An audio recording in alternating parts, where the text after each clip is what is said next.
he's looking to back though. Yide takes his red. Might make his way by as the waves are going to meet in the middle. But it looks like bot lane's watered. Let's see. Yeah. Blue side has water bot lane. Expecting that Yo to come down again. Interesting to see why the TP plays are used from Gragas and Nautilus. You'd be hoping that would be if there's some sort of scrap bot lane or a team fight at Dragon. It is going to dictate the fight to the... Make or break this game. Yeah, using your TP well is so essential. Twitch backs, let's see what he is buying. A good amount of money, he gets build, water cutlass, gonna go for his blade, quite a strong build. It's like the standard build across ADCs now, it's just rush blade first. Bot lane, this top lane has not backed yet. Both just completely out of mana. Well, should probably look for a gank top lane here, but it looks like he's going mid. Or an invade. It's going to be meeting Yai at red. Let's see what happens. Oh no, he's leaving. If he's not careful, he come could be... Come from behind here and probably get a ult on... Oh, here we go. Tower dive. Ooh, flash is going for Katarina. Ult comes out. Ari is going in. Played. Resets. Katarina. Resets. Very well played there to get the double kill and red buff. She lives as well. That was really well played. That's some... the missed charm there was so... that was crucial that she hit that.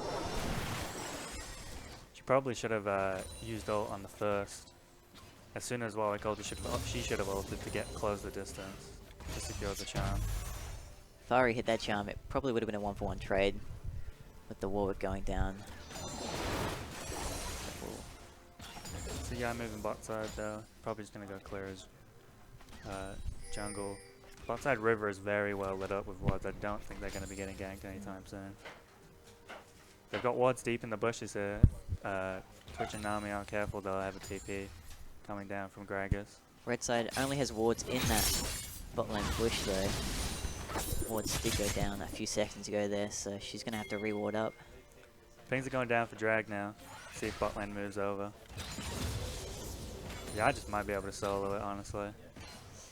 Yeah, he's pretty strong. Go standing around. Gragas is coming down. Does have his TP in case he needs to go back top.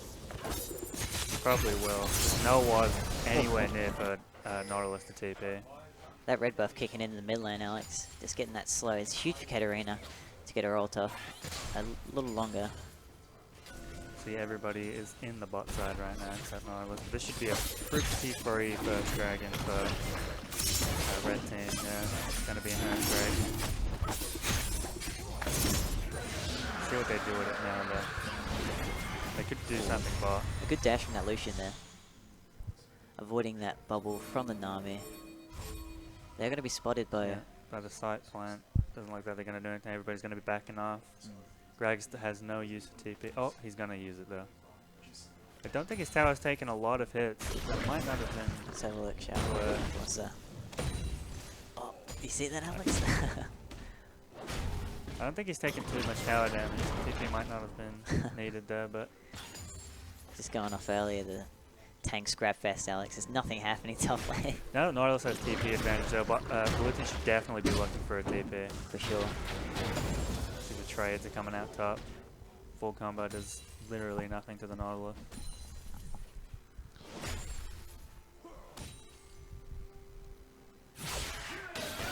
Now, you know, Katarina's got a huge advantage in mid lane. Yep, she should be looking to roam really. Yeah, she's pretty free to roam. You're probably not going to get a kill on an Eye in lane as Katarina. Good charm coming out. Yeah, Won't do good much damage there. She just has so much escape for Katarina. The wall's coming in from behind the tower. Doesn't have that. That should be Serath going down. Yep. And there's a kill on Twitch, finally. Yeah. We've seen some action in the bot lane. Well played there. Heal was used by Lucian, not from Twitch, which is pretty good. Nice, but from the back from behind them, gank there from Warwick. Smart idea. Like We Warwick. got a Rift Herald call here. It seems it's warded, so they know about it. Noah's walking up though. This might be dangerous here. Xiao's gonna be very close. Ult's used. He should be dead. He does have flash, but he flash with the Yai on him. He flashed with Alpha. Yep, there's a kill to Yai, which is going to be pretty scary. He probably should be able to finish his jungler item now. All of the kills on this red side team has gone to, you know, the most scary people on their team. Yep, definitely Yai, with that one. Katarina. And the one kill on Soraka. Definitely. Definitely the scariest. Trying to defend the tower here. Just some pretty good damage to Yai. Gragas is tanking. Yai. Close. Nice dive there from red team. Gragas well tanked, but Ari's coming up there. Might be able to get a pick. Does have ult. You hear it being used. See how the charm comes down. Ooh, misses. Probably a kill there for Ari. Ooh. That should be a kill, yeah. There we go. And Down again, goes Yai. Nice pick up there from Ari. slowly clawing her way back to this Katarina's 2-0 lead. Yeah. CS though, she's up like 20 CS on the mid lane, which is kind of a surprise really. The Katarina should be pushing her out. That Abyssal Scepter rush as well is not going to go down well for Ari. Nope, not at all. Got the Morellos. You see the bot lanes are just kind of farming away. Lucian's up on CS. It's like the whole red team is up on CS except the jungler. Bot lane's not really doing much until they get the ganks in, because Yeah. Twitch is rather strong. Yeah, they should be looking.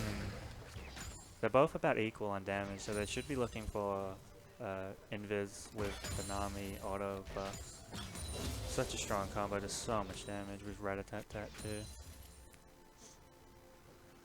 Just have to see, that's kind of hard to kill a bot lane with Soraka in it. Probably need the Warwick gank to even be able to deal with the Soraka. There's not a lot of CC lock going for the red side team here. Where No, they've got the Gragas, but that's about it. blue side is very heavy on the CC, the Nautilus ult, Q, Oh yeah, Warwick ult, Ari Charm, there's a lot going for them. heaps. And you know, in team fights, when killing for that Twitch, that's, you know, crucial. It is, especially with this Yai too. If he can get on your Twitch, he's going to be melted in about a second, but it's the same goes for Twitch, honestly. If they don't spot him before the Invis pops off, that could be an entire team down, depending on what kind of fight it is. I feel like if blue side play this out well, they should have team fights in the bag for sure. The late game is pretty scary on both teams, honestly. They have the Lucian, they have the Yai, the Cat, the Ari on the blue side, the Twitch. Warwick can get pretty tanky and scary with his damage. You come to 15 minutes and it's 5-2. Ari CS has caught lead. up on the Crazy, CS lead yeah. in that mid lane. The junglers. Yai is down. Doesn't look like. I don't think I've seen him do his golems at any point. That's probably where he's missing. You get about 10 CS from your golems. Just Gragas has got a huge CS lead in this Nautilus top Oh lane. yeah. Absolutely huge. Nautilus should be looking for a GP with how much he's losing this lane, but here comes Warwick. Might be able to get an ult here on Soraka. That should be right going down, but here comes TP from Gragas. We need to back out here. The bubble is missed. Here comes the Gragas. See what he can do. TP from Nautilus is coming. He is missed. It hits the minions. Ari's Ooh, coming Ari's down from coming mid in. lane as Should be a well. good charm here on the Gragas, maybe.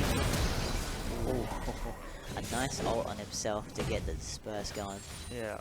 Ari didn't use charm there. She might have been saving it to try and pick somebody else. But definitely should have just used it to secure that kill.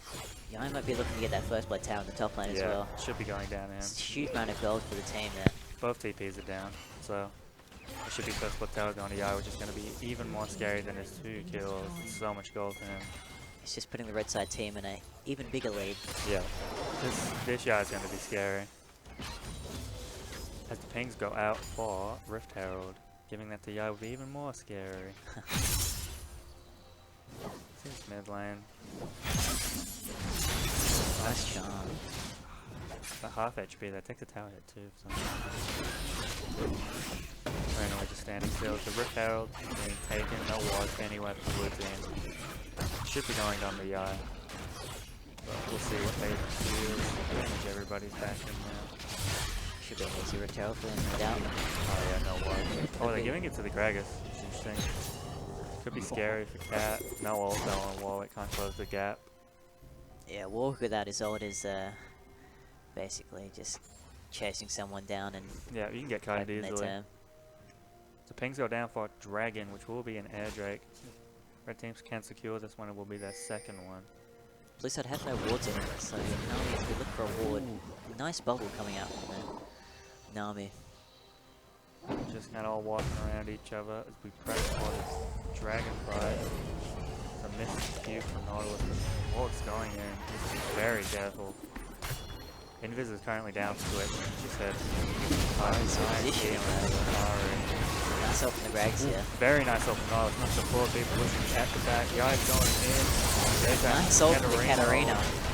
Nami wave is really good. Not the face level, but there goes Katarina. Oh, she's getting bid. Oh, the resets. And that should be maybe. Oh, he's used. Oh, he might not be able to get At least that. you won't be able to catch that. That Katarina was huge in that fight. Twitch, a lot of damage coming out from Katarina though. Twitch tried to pop off in that fight, but he just didn't have the damage. Even with all the CC, she managed to just get through it and kill basically everybody. Very well played from Ripton and Katarina. Lucian and Greg is looking for this mid lane tower. They should have really thought about rotating the dragon, but I don't think they do it fast enough. If the guy was there, maybe, but he went down in that fight. Now, just looking at that positioning, Ari had pretty bad positioning. She Yeah, used her Ari ult. got caught there. That was pretty rough for them. She used her ult in that front of the dragon pit there, and Gragas just saw it and capitalized on it with his E. Yep. Ulted her into the wall, but the Nautilus comeback was good, but it wasn't enough as he was too far forward for the Twitch to be able to get there and rat-a-tat-tat through the 4 knocked up targets. He queued in and Gragas ulted the Nami Twitch back, so most of the team was separated at the time. And then that gave Katarina a must-see was down. She got through the Nami wave. Katarina was huge. The resets were just crazy. Yep. Gragas though is 006. Road of Ages. Yeah, it does look like he's going the tankier build. You go for haunting guys if you're going the kind of one-shot build. It's quite scary, but Greg's going to be behind it. Has ult. There goes nice Twitch. ult. They don't you see him, but he flashes away. Twitch just went invisible at the time. Yeah. Almost got killed. You see Yai pushing top lane now. They should be able to just push down this tower with Gragas there, but he's looking to leave. This red side team. Should have just pressured that tower. Oh, here we go. Nami getting a little bit caught risky there. Getting a bit dangerous. Just for a pink ward, Alex. Yeah. They're going to be looking for their spot side tower and then maybe a dragon afterwards. Yep. That's definitely what they're going to be doing. Greg's still trying to get in. There's the wall. Needs to be careful though. Might get collapsed on. But that's just where the tankiness comes in from this Gragas. Yep. TP is up now for Gragas. Nautilus is almost up. So he should be returning to lane here, pushing away this Nautilus and then looking for the TP onto Dragon. Looks like he's going to do that. Gonna go save his tower. Guys hanging around Dragon. Katarina building that Zonya's next. That's going to be good. That should get a lot of the CC out of the way. Blue team try to start Dragon. But looks like they're backing off. Everybody's getting out of the way. Big lane's getting pushed in. Wards are being cleared. Yep. Bot lane. Hoping no more ganks come in this bot side way. We'll just have to see. This Twitch not making much of a impact here. He's 2-1. Let's see what he can do with this. Looks like he's going to be building lines now, which is pretty scary. You see the little scrap top lane. Tank slabs. Walking it out. Wald's making his way up though. Got his trump. Greg's keeps pushing. He might be in a bit of trouble here. Should be warding that push to his right. He's just walking in. Yeah, drops a ward. Being away over the wall. Stick around. It's interesting. Ward's going to be there and he's waiting for flash. Well, this ult was used in that little scrap there going on between that Gragas, but yeah, I mean it's a worth trade.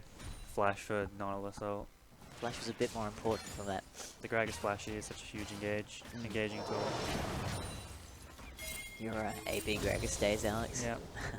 TP's coming down. It's going to be behind spot lane, but they don't see it. It should be ulting to the wall. Nicely done there for Gragas. Realizes E, knocks him up. A really nice TP. Ooh, should be getting. Ooh, barely misses the snare. Going into the dive, so tanky. And that's a double kill for Lucian. Very nice play from Gragas. Good TP, and they should be getting the spot tower out of it. There's a fantastic TP coming from that Gragas.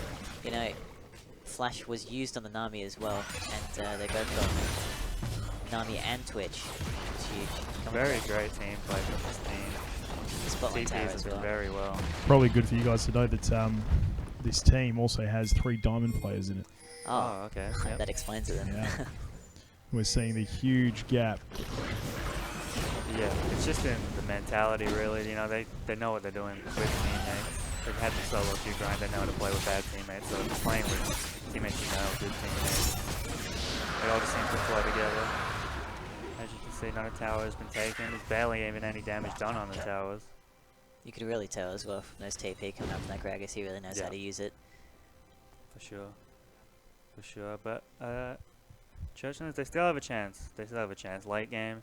Twitch just needs one good fight. What will they have to Pit. do to still have a chance to be in this game? I mean, we're seeing a huge gap, 11-4 right now. Yep. It seems like they've dominated the entire play of this game so far.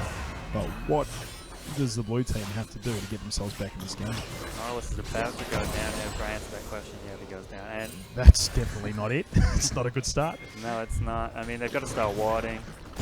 They've got to try and catch some people off guard. You know, like the Nautilus has just pushed up to his tower. No wards. He's going to get caught. They need to rethink that strategy first up. Team fights as well. The Yeah. Twitch is going to be, if they pilfer him, he's going to be pretty big late game with his ult. And this Katarina needs to be targeted immediately. Yeah, she needs to be shut down. But that Zonya's and Soraka is just going to come in handy. There's just a lot of scary targets on their team that they have to try and handle. Mm.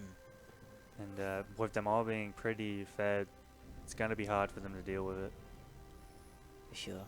She's 5-1 now. And looks like she's building Gunblade. I mean, she's got the Vamp Scepter. She's probably building Gunblade next. I like that banner of command there on that Soraka. Yep. So he's pushing the lane that they have to deal with. It's going to be very annoying. All they need, though, all Churchlands need is one good Team fight. fight. Yeah. Twitch can go crazy and might be at a Baron, probably might be at a drag. But just looking at the wall control for this right side, it's absolutely huge. There's pink wards galore on the bot lane. The only two, they have a couple blue team have a couple wards in bot lane. 2 wards on Baron. The wards, one is pretty decent from both teams. We didn't see much of it in the early game from Churchlands, but they've put some more down now and it's good to see. They have some more control over their jungle.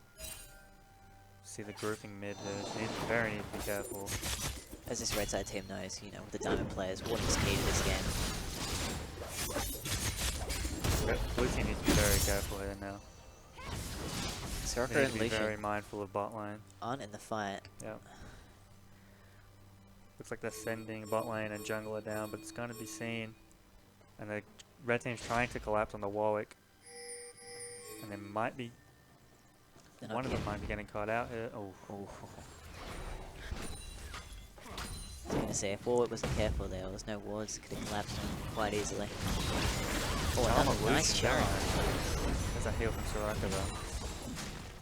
Let's see where this one goes. Pretty tight space if they fight here. Ari burst. Going crazy. The Ari burst sadly won't get through the Lucian though. Just, you know, No. the Soraka heals too much. Soraka has such good healing. Here we go. Warwick looking going. Nice ult there. Brings the Nautilus forward, but they're not going to be able to kill that Nautilus. Walks it out. Look at this charm there from the Ari. Yeah. Ragnus is looking for something. Hit by Warwick though. Nice. Nice charm Should here. be her going down. She flashes out. Heal is using Saber and she still goes down to the Ignite, I believe. They get a kill on Yai here. Should be focusing on oof, charm hits actually, and that's going to be Katarina going down. Just Gragas and Lucian left. Might be able to get away here. That team fight. Here comes Switch. Oof. Oh, E away from Gragas. Flash. Nice. Nice Q. Should be Gragas going down. E from Twitch. He has it. Oh, doesn't have it. Just looking It's at gonna team be fight living. from the blue side there, that was really well played. The focus, the charm got on that Soraka immediately. Yeah, that was well done. That's Almost got really away, but I'm not sure what killed there. I think it was some kind of Ignite. I think Nami got the kill. It So was I don't know Ignite. what They it was. got the they got the Soraka on that in the end. And then the Yai was trying to dive the Nami, it looked like, and it cost him his life. And then But Pretty much just Nautilus fell from just there. focusing ult for that Katarina. Ari landing Yep. that charm was huge, that fight. Trying to force the Katarina to Zhonya's immediately in the fight is what you want to be doing. You want to have the fight like as long as you can to maybe get a pick on one of them so you can focus the rest of them. Like if she Zhonya's early, you get a kill on Soraka, Lucian, or yeah, you can just immediately turn around and then kill her when she's out of Zhonya's. It's really well played. Like the red side, they weren't focusing Twitch whatsoever. So he was free to get his ult off. Yep. See the Baron pings are going down, but I don't think I'm going to be able to do it. Looks like they were just scared blue team were doing it. Red side still have the gold and tower advantage and the kill advantage. Yep. But we Blue are team looking are at crawling back though. a pretty One good interesting team game. fight, like we said. See what they can do with it though. They need to stop trying to push in lanes. Try and get picks when red team are rotating to the other lanes. Katarinas are so scary. Definitely need to be careful here. Ari's kind of got back the lead, coming at 3-1 now. Yeah. With a Still on the CS lead. CS lead. Getting the lead all game. Grags is roaming in. Looks like they're going to start prepping for Dragon as it spawns. Can't see what it is. Red side See have on the objective wall. control It's here. another. This should be going down quite quickly. They have such a powerful team. Yeah, no way blue side will have to Immediately contest that killed. one. And they walk in and out. Nautilus is back top hand. What's he got in his build? He's not tanking. Thought he might have a ZZ rod. It's not going to be split pushing now, but he's backing. Let's see what he does with it. Oh, he cancels his back. Does he have? He has his TP out, so he will be able to join these fights, but it's going to be late. Don't know how much that's going to affect the blue team's fight potential, but I guess we'll have to see. Twitch and Nami are rotating top lane now. See for that CS down there, maybe get the wave pushing towards them. Yeah. I think it's the only outer tower left, yeah, is the bot lane tower for the red team. They'll be looking to get that. Yeah. Oh, let's just clearing some walls on Baron there. Needs to be careful though, there's free nearby, needs to get out as quick as he can. Get spotted by the site plant. Both sides have quite the wards on the over. Yeah, you gotta be very careful with Baron here now. About that time in the game where Baron comes a priority to push in and starting fights. So we'll probably see them rotating over to it pretty soon. Elder is obviously next to, which is also scary. Both objectives are up. You gotta pick your pick one, which one you want basically. Blue side seems to have pretty control over this mid lane. Seems they're just wave clearing both teams at this point. When a wave comes in, they go clear it. Now red side knows it's 3v4 at the moment in the mid lane, so they could be looking for a fight here if the blue side doesn't back off. They don't have much engage. They have the Gragas. That's But about if he it. isn't there, the Yai has to go in, which is pretty hard for him because he'll just get CC locked. But let's see what happens there. You see Twitch is roaming bot. Gragas is also going. Might be meeting each other, but they're just backing up now. There seems to be a lot of wasted movements from the team there. It's kind of a bit of stalemate at the moment. Yeah, they need to be trying closing down, maybe on Baron. You get to that. There we go though, Gragas is going to be on his own. Flash is used and he's out.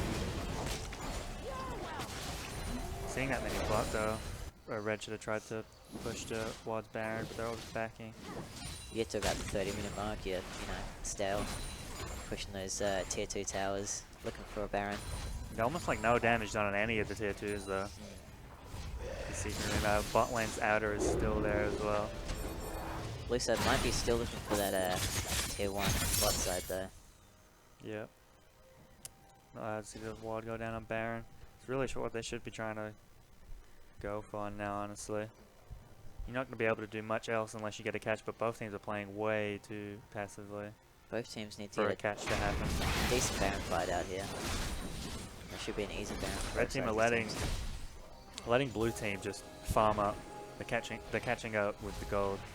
So they're still quite a ways behind, but they're not as behind as they were. But letting them just farm waves over and over again isn't going to help the case. Red side approaching Baron now. Now This is pretty rough though. This is going to be rough. It is Twitch gonna and be very Nami at rough. bot line. They need to start running back immediately. They know that as well. Okay. That's fine. They made their way back.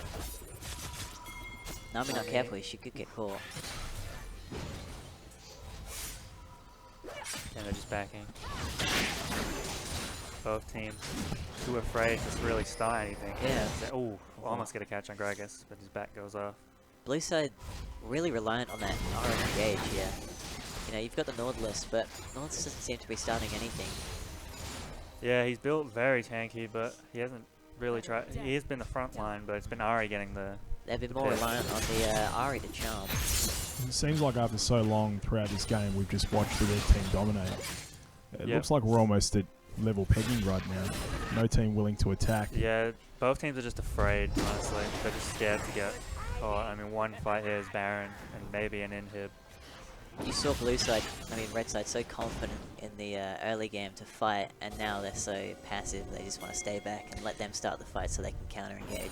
It was really interesting considering that it's been the all-out attack from the red team and the aggression from the red team that has put them up 13-7 and has put them as far as they have. I'll let you guys keep going with the commentary there. It's fine. Yeah, I just nearly got caught there from Nautilus. Had to pop ult. That's nothing really. It's quite a short cooldown. Almost got caught, but he survives. And now we see blue team pushing mid. Yeah, you see red side, they were so dominant early game, and after that lost team fight from the red side there, they're a little bit nervous to engage now, and that's understandable. Since Twitch and Ari are starting to get rolling, you know, in the team fights, they're quite scary. Yep. See a little bit of damage going out on the inner turret there, but it doesn't look like they're doing anything. Jai has returned back mid. Was a 4v5 for a second there. They just saw Jai top, but the moment they tried to capitalize, don't want to really dive. Nice got drags it. nice knockup. And he can blow across the tank to the wall. And Nami waits for the hit. 4 people, but Katarina's off to the right. Nice run attack there. Nice ult on the. Nice charm from Yari. Yai will go down here. Twitch flashes out. Nautilus ult on the Yai. Double knockup. That's going to be a. Katarina Easy comes careful out. nice Charm. charm. That's going to be Katarina going down. It should be a nice fight here from blue team. They are. Should be a Baron. Still quite low. Right there. Now the cleanup is coming through. See what they do with this though. They're probably just going to push mid. They are quite low to try and push a Baron. Again, that Twitch just flashing out and then re-engaging in that fight was just huge. He just got his ult off, full combo. Basically, he blasted Lucian to death. Katarina wasn't able to get into the fight because of the Warwick. Gragas is still up here, but I don't think he'll be able to do much in the way of he wave clear. should be backing off. Doesn't want to stay near this. Needs to be careful of the dive. Due to that tanky build, he's not doing much damage. The Iron Lucian are going to be respawning then 10 seconds on the ref, so they should be able to get this tower, but they have to be careful. They might be looking for an input there. They have to be careful. Okay, here comes Jai, he's got ult. But his ult doesn't last him. There's Nice a ult from nice Gragas. flash ult from Gragas. Gragas is still going with his team. Twitch does get cleaned up by Lucian. Could be a cleanup here for Jai. A nice bubble Nice with charm. Oh, the ult. Lucian guns it down. Yep, the overstay there was too real. Like, Yeah. they knew the Jai was respawning with got the a bit- Lucian, and that's very scary. they But got they a should bit, be going to go for Baron, yeah. Too greedy, looking for that inhibitor, which Yeah. they weren't going to get. The respawn times are too short. Yeah, this should be a pretty free Baron, depending on. We'll see what Ari can do though. A nice Gets- charm. Almost gets the kill. There it is. Should be trying to go for the Yai now to get that smite out of the way, and there it is. Nice damage from Ari. Lucian's still just beating on in the back though. Very well done from Ari. A nice charm. But she's Ari could kite this nice out. slow. She does have red buff. Yep. Katarina well is played there coming from now. Ari. Oh no. Questionable onions there. Yep. Just silent on. Very well played there to defend that Baron. Nautilus died for the sins. Ari cleaned up on the Yai and Soraka. Nice. Very well done. Very well done. Ari's been really coming back this Yep. in this late game here for the blue side. The charms have been really clutch. See, only about a 2k gold deficit now. Almost 1k even. Elder has spawned now, so red team goes for a Baron. They can easily, blue team can easily get an Elder. It's 1-for-1 here. Yeah, let's see what happens there. I think Dragon moves down into Elder area. Probably just gonna go ward. Yep, check his ward down. Let's see what happens. So which one they choose to fight over. It's probably gonna be Dragon though. Red side seems to be warding bot here. They're definitely going to look for the Elder Dragon. And they should Blue be able team to do have a shred it. ward on it though. They do have that mountain strike, so They will kill it quite tear this quickly. down. You need to be careful there. Oh, does have his TP. He needs to probably channels it a bit too late though. Red team gets that Elder for free. That's going to be quite rough for blue team. The ward only just went down on that Twitch there. So he's going to just TP to that there. But,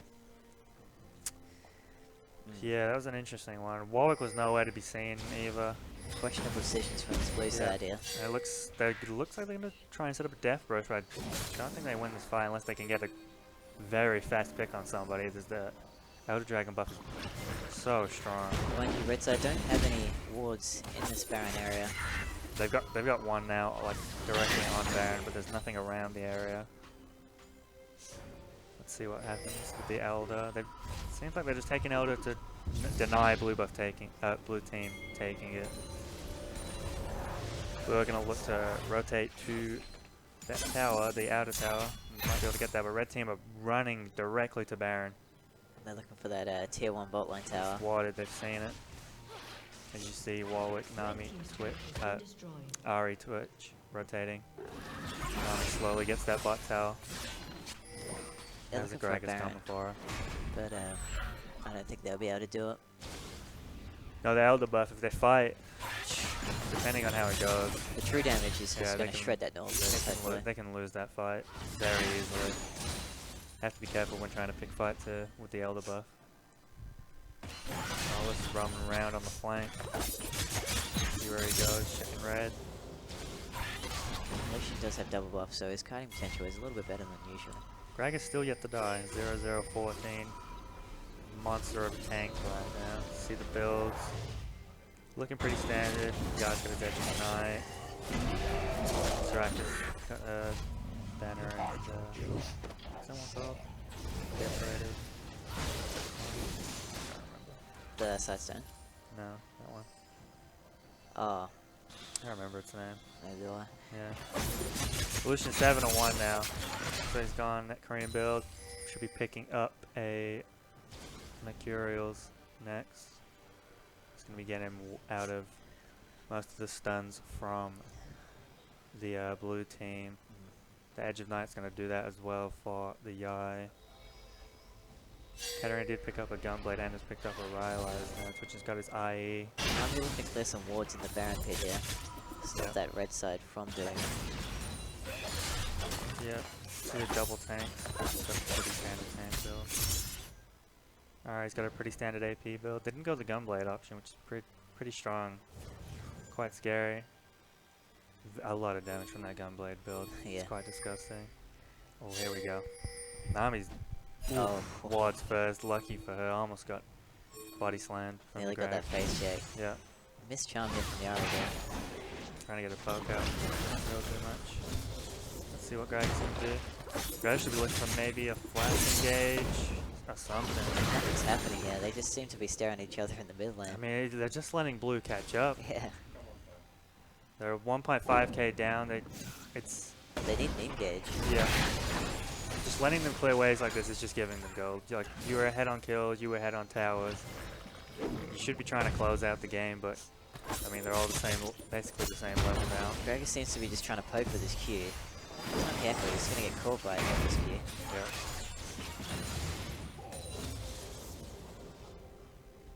Oh, There we go. a little bit of a freeze frame there. Perpetual fight here.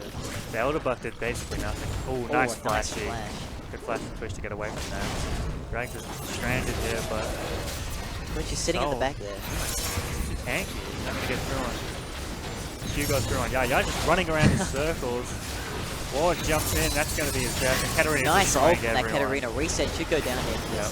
This should be a good fight for Red Team. Let's see what they do with it. Nice bubble. They may decide to go to Baron, or they may just push mid lane. Hopefully they'll get something off this, because Yep. in that It's taken them a last long time phase, to get this fight. it's taken ages. That Twitch, you know, Good engage there from Gragas with the flashy. the flashy was Twitch very flashed good. away, but It was that, good enough. it started the fight. It was enough to get Red Team going. That's Charm there and Lucian. Mercurial's it. The T, the recoil from the side. Finally, and a tower goes down for the blue team. Looks like they're going to be rotating towards Baron now. The red team. Strike is quite low. Very low. Let me get one heal out of that. Might leave, honestly. Looks like she's First angle. super Better blue be there. walls. And there is Baron going to the red team. It took its time, Alex. I'm not gonna lie. Blue minis are stacking up on this top lane. That red push to kill him. Oh, and he gets it. The tower goes down. Turret does go down, yeah. A lot of minis on bot lane too. Destroy them. Let's see what red team do with this Baron now. They should be looking to push the lanes. Maybe send Gragas bot lane. Still has his TP. Should be just going bot lane trying to get that tower. Maybe another fight, hopefully. Yep. While the rest of red team just kind of hold the forts. Most Wait of till they these, send somebody bot. all of these engages from the red team have just been on the squishies, the twitches, and those are what, you know. what- Yeah, he just walked directly in front of you with that Gragas. He's going to flash on it. And there's a There we jump in. go. Nice. Nice Nice ult. strike. Here comes TP from Gragas almost immediately. Flash, Gragas. That's right. He's TPing. not going to go through with that, Cancel. yeah. Smart idea from the Gragas, cancelling that TP. He would Comes have the Ariel, misses the charm. Ooh. This might be an inhib if Gragas isn't careful. Needs to get out, needs to back. Has no TP now. red side do have the Baron still. Might be looking. And there's an inhibitor. That was interesting. The 4v4, Nautilus, I'm not sure where he was going. He was going walkabout to the bot lane. But the Gragas there, he should have got back. He didn't even have to waste TP really. He should have just saw them pushing, got mid and back. And Nautilus is going to clear what he pushed. And the Baron is yet to do anything really. Didn't help him defend against that inhib. What did it do? Cancel the TP, Alex. It did cancel a TP. That There is you go. true. They've got 5 mid now. Let's see what they do with it. They've got Twitch bot. He could be looking for another pick here. That big minion. Warcult is still down. Oh, a nice E from his Gragas. Gets charmed though. They're doing too much damage to him. Ooh, Nautilus gets bounced into him. A lot of damage. Check out the redemption. Red side aren't careful. They Nautilus could be needs to be losing this careful fight. though. He's just kind of folding and poked by Nice the E. Lucian. Nice Twitch is wave. playing a bit too far forward for my liking, yeah. Gragas is going back in here. Gragas needs to be both of the tanks here need to be very careful. They're walking into free damage from both ADCs. Nautilus a little lower than expected. Yep. That should be Gragas. Gragas. It's going down. Right, that being used. It is. That should be Gragas going down. Nice ult. Charm. That should. She's going to go down. Nice ult from Nautilus. And there goes the ult A nice Warwick ult. onto Yai. Very well played by Ari there. NA Gangplank for the charms. Insane.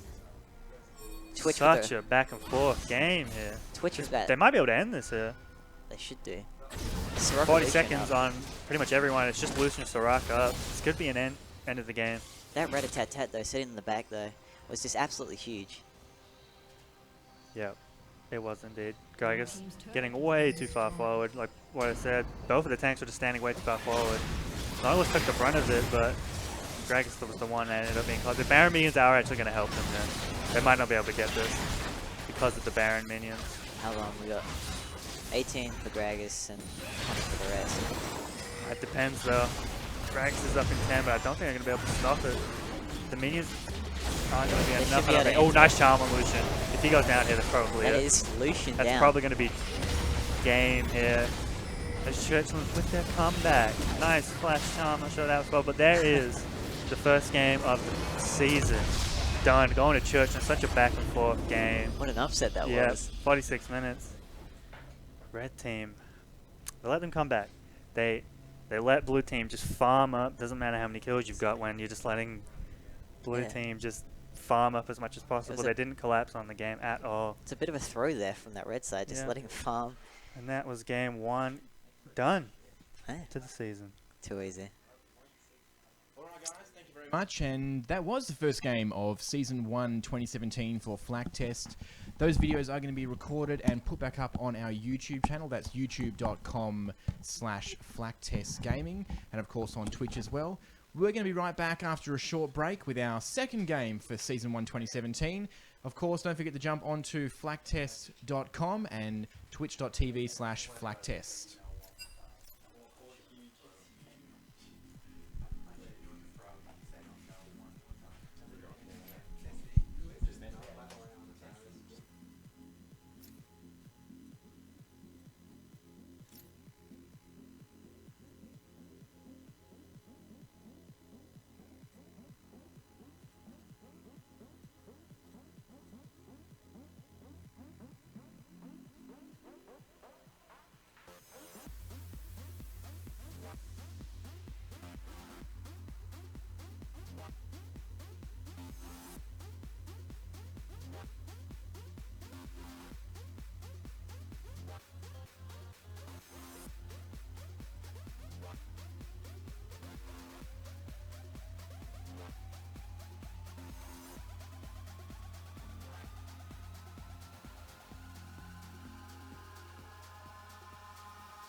In the sky, gazing far into the night, I raise my hand to the fire, but it's no use, 'cause you can't stop it from shining through. It's true, baby, let the light shine through. If you believe it's true, baby, won't you let the light shine through for you.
In the sky, gazing far into the night, I raise my hand to the fire, but it's no use, 'cause you can't stop it from shining through.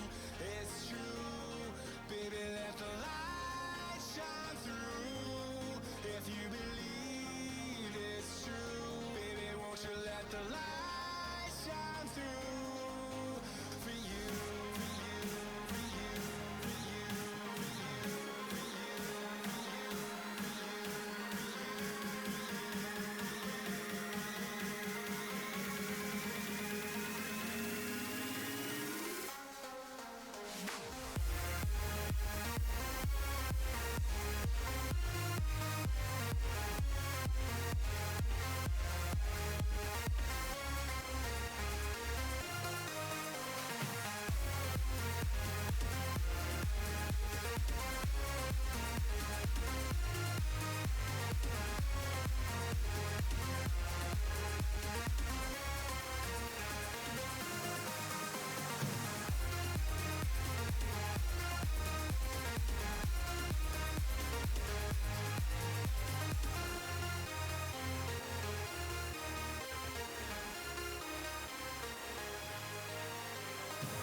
for Les Moody. Definitely, for sure. In that game, it was just, you know, all Les Moody. We were muted the entire time. Really? You have to forgive us. This is our first day, and we're figuring things out as we go. All right, we're getting there. We're getting there, and one day it will be massive. It will be arenas and stadiums and all sorts of stuff. At the moment, we're virtually doing this in the garage, right? Literally. We're getting there. Look, let's go back over what we were talking about when you just had the lip read. Pete Corelli here, Jesse alongside me from the casting team, and we just had our first set of games, kicking off Season 1 for 2017. Just quickly, a shout-out to our sponsors, PLE Computers and Corsair Gaming, and of course, Streamline Servers, Family Zone and ySafe in there as well. But it was fantastic to see. A couple of games going at the same time at 10 a.m. Hale School just beat Seton, and our feature game from 10 was Churchlands in the blue taking on Les Moody in the red. A definitive win by Les Moody. Churchlands. All right, I'm out. I'm done. I'm leaving. Leaving. Take us through it, man. Anyway, at the start of the game, Les Moody was just, you know, all over Churchlands. You know, the team fights really well played, and then all of a sudden Churchlands came back. You know, they peeled for the twitch. They came back, and you know, Les Moody lost a lot of confidence when they're coming in for that team fight, and you know that's what really lost them the game. They played it safe in the mid lane, let Churchlands farm up. It was interesting because we saw getting to around about the 29-minute mark, both teams were pretty much, and as you mentioned, Les Moody was just dominant in the first half of the game, right through until about the 25th minute. And then both teams pretty much balanced themselves out, and there wasn't really much attacking. We didn't see any attacking coming from Les Moody at all, and that was pretty much what was winning them the game. I mean, at one stage they were up 9-4. Then all of a sudden we were at about the 35th minute, and Blue Team do an incredible team-on-team go. 4 people they took down at the same time and ended up bringing it up to 11-13, and obviously that's where the balance started to shift a little bit. Yeah, definitely for sure. Even towards the end of that game, Les Moody still had the kill advantage on Churchlands, but Churchlands they came back, and it was a really good fight for them. What was it? Was it team composition? Was it just playing the right plays at the right times? What was it for you that actually turned the game around in the end? It was really that bot lane. You know, Les Moody's bot lane, the Soraka got picked a lot from the RE Charms, and the Twitch just was huge damage with his rat-a-tat-tat with his ult, and Nami just picking up with the wave as well, and that's what really won Churchlands the game, that bot lane. Just quickly, we've got a triple header coming up after midday. Hypernext taking on Balladura, JTC versus Atwell, and the big one, which you'll see streamed on our Twitch channel and across YouTube and at Facebook, the Flaktest page, live as well. Shenton College go next versus Marymount Team 3. Shenton College go next, the big team to watch because they took out the Diamond Live Finals of 2016 for Flaktest Gaming. And that was a really fantastic game to watch at the live finals, I tell you that. Great game to watch, and it was a best of 3 series. And they just dominated from the outset. There really wasn't much in terms of a fight back from the team that they took on. They were taking on Shenton College Bronze. But Shenton College Diamond just really stamping their name on the competition. They will be the team to beat. Interesting that Churchlands was able to pick up the win. As we go back to that game we were just talking about, the analysis here post-match. Churchlands picking up that win. Les Moody features 3 Diamond players in their team. So it just sort of goes to show that, you know, anybody, it's really their match on the day. Anything can happen in this game, Pete.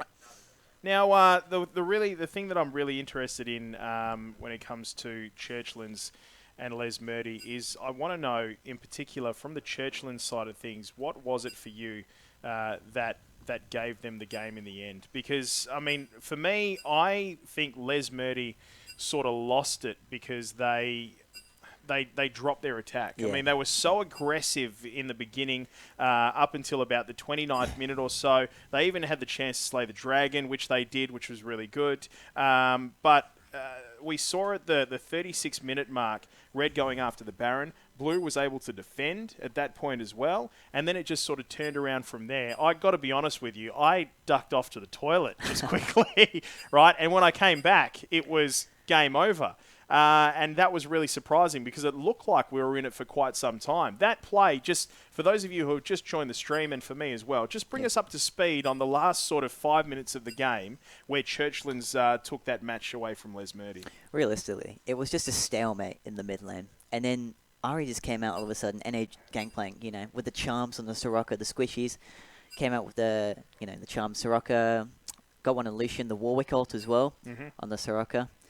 You know, really shut down the heals, and that really put Lucian in a bit of a tight spot, as well as the Katarina as well.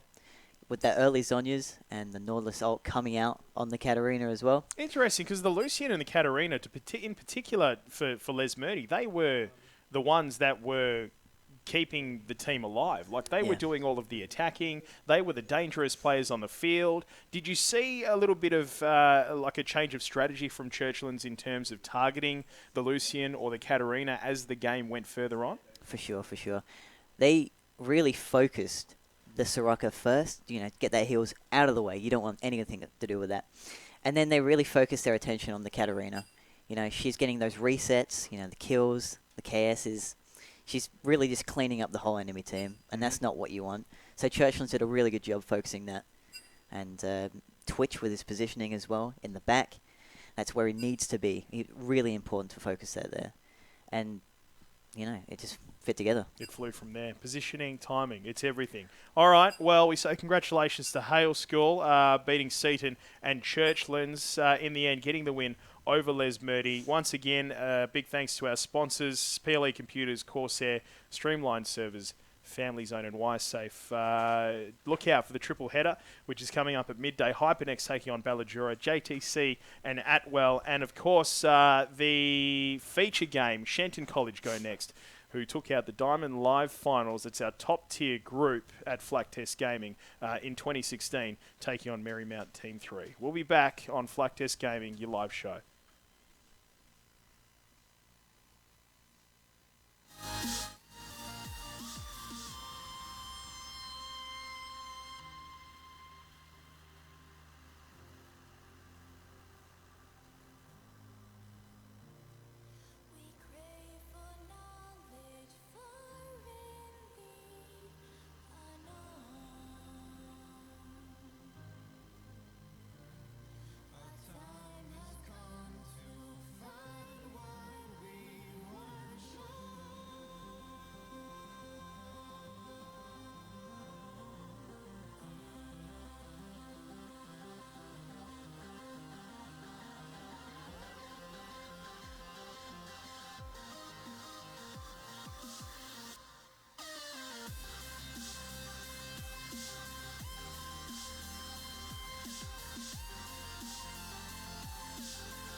I reckon.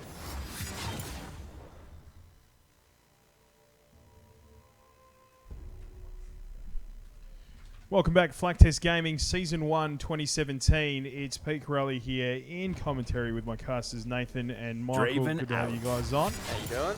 Really good. Ready to go for the second set of games for today. We had one earlier kicking things off, obviously, No from 10 cure o'clock for today. fools. We had Byford, unfortunately, forfeited their 11 o'clock match. So they're out for this time around. But we can say congratulations to Churchland's Blue, who took out the match against Les Murdy. Surprise comeback Learn from victory, your actually, considering Les Murdy's team get up as well, featuring 3 diamond rank players. But as we move through to the second set of games, you will be hearing things about GSCC Hypernex taking on Balladura, Atwell, Lol Team Feeders, and JTC Unranked. And our feature game here, Shenton College Go Next versus Merrymount Team 3. Shenton College Go Next, of course, were Happy Shenton to set Diamond this at the one end of 2016 and took out Diamond League in the Flaktest Gaming League of Legends tournament for 2016. So expecting big End things of the from those guys. line. Yeah, so them being able to take home the championships last season, like it was pretty good showing for them, obviously. So when they come into this, they've got high expectations on themselves and for other people trying to beat them. So that's what everyone's trying to aim to beat them first. Well, there you go, Merrymount Team 3. The heat is on.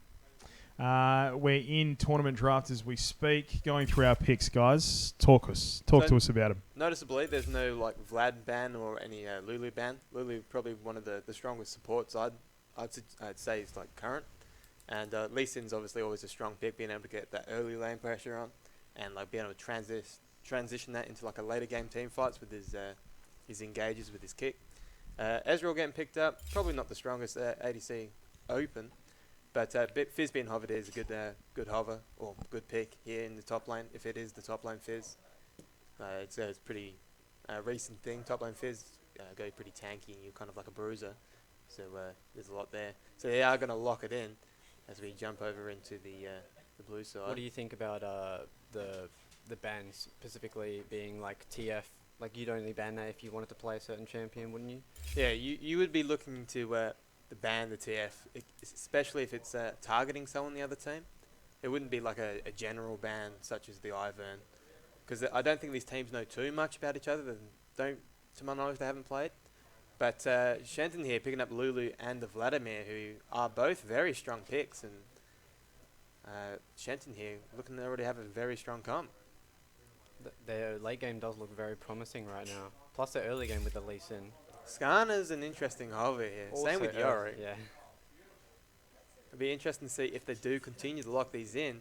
It's going to be very hard for Skarner, Yorick, and Fizz to be able to kill anyone on Shenton's side with the heals and shields from Lulu and the invulnerability from Vlad and how tanky Vlad gets. They've got to be thinking about their team fight also. Like They have a real strange team. Looks all over the place. With right Ezreal doing poke and Fizz wanting to get in, if that is what looks like a mid lane Fizz with Yorick yeah, on he does top, have ignite. it just doesn't seem like it's currently flowing. Team picks, so important. Is there any which way that you could see the current team composition coming together right now where you could see maybe a surprise win coming from? At this point, they're more or less looking for picks, especially with Fizz and the Xin Zhao there. They're more like trying to get one pick, or maybe on Lulu or Vlad, something like that, just to stop the tankiness and the shields coming through, so the rest of the team can come clean up, like Yorick can just continue going down. Because Yorick's going to have a very hard time trying to get to the team with the Lulu on there. He's just going to be shielding, knocking them up, slowing them, just doing whatever it is to stop Yorick. And Camille currently being hovered, it's going to give Yorick a hard time because Camille's very strong currently. Very mobile too. Looking forward to seeing PVA's pick and to seeing PVA through this tournament. He is the squad leader for Shenton College Go Next and was the MVP from the grand final last year. So yeah, he was very good in the finals last year. He was able to he was shot calling his team too, so he was just leading them through like everything. They were setting up plays. It was very strong. So important, the shot calling. I mean, just having a leader and having a really important leader. But actually, just quickly, Michael, I just saw you just go, Yeah. oh, what happened there? The new champion just got picked. Zaya. She's been in the game for about a week now, and yeah, she's pretty like versatile kind of. With her like she has so what's it called, like invulnerabilities. She can move everywhere. Like if you dive her straight away, she can just basically get out of it real quick. She got snares, and if you leave her alive, it's She is just going to over. have a hard time winning if they don't get ahead in lane, because especially with that Rakan there's not the extra sort of synergy between the two, so they're going to be a little bit there. It's not a big deal. They but do have Lulu though, so she will definitely stay alive for a long time. She's going to be staying alive really easily. But Blitzcrank here, they're definitely looking for the picks. Like you want to be trying to pick on Vlad, Lee Sin, Lulu here. You can't really pick Xayah. She's just going to be a bit too, like, her ult's just going to get her out of it, and Cled's obviously going to get a bit too tanky. If you can get Cled off unmounted, he's going to be pretty easy to kill. There's not going to be much you can do to get away. But he's going to try to work that out. Yeah, but in his lane, he wouldn't get unmounted though, because he's versing Yorick. Yorick does quite a lot of damage early on with his Q. Yeah, but what's it called? Kled gets more rage depending on like if he's hitting champions or minions. But because Yorick's melee more, then he's just gonna get more rage. I see a bit of confusion going on between you two boys here. Can you clarify a little bit more? When Kled is hitting a champion, he gets there's a bar underneath him, and when it gets maxed, he gets his mount back, which gives him heaps of health. Which he Oh no, I follow you now. he can't really do if it's versing like a ranged champion. Yeah, I follow. Because he's ranged.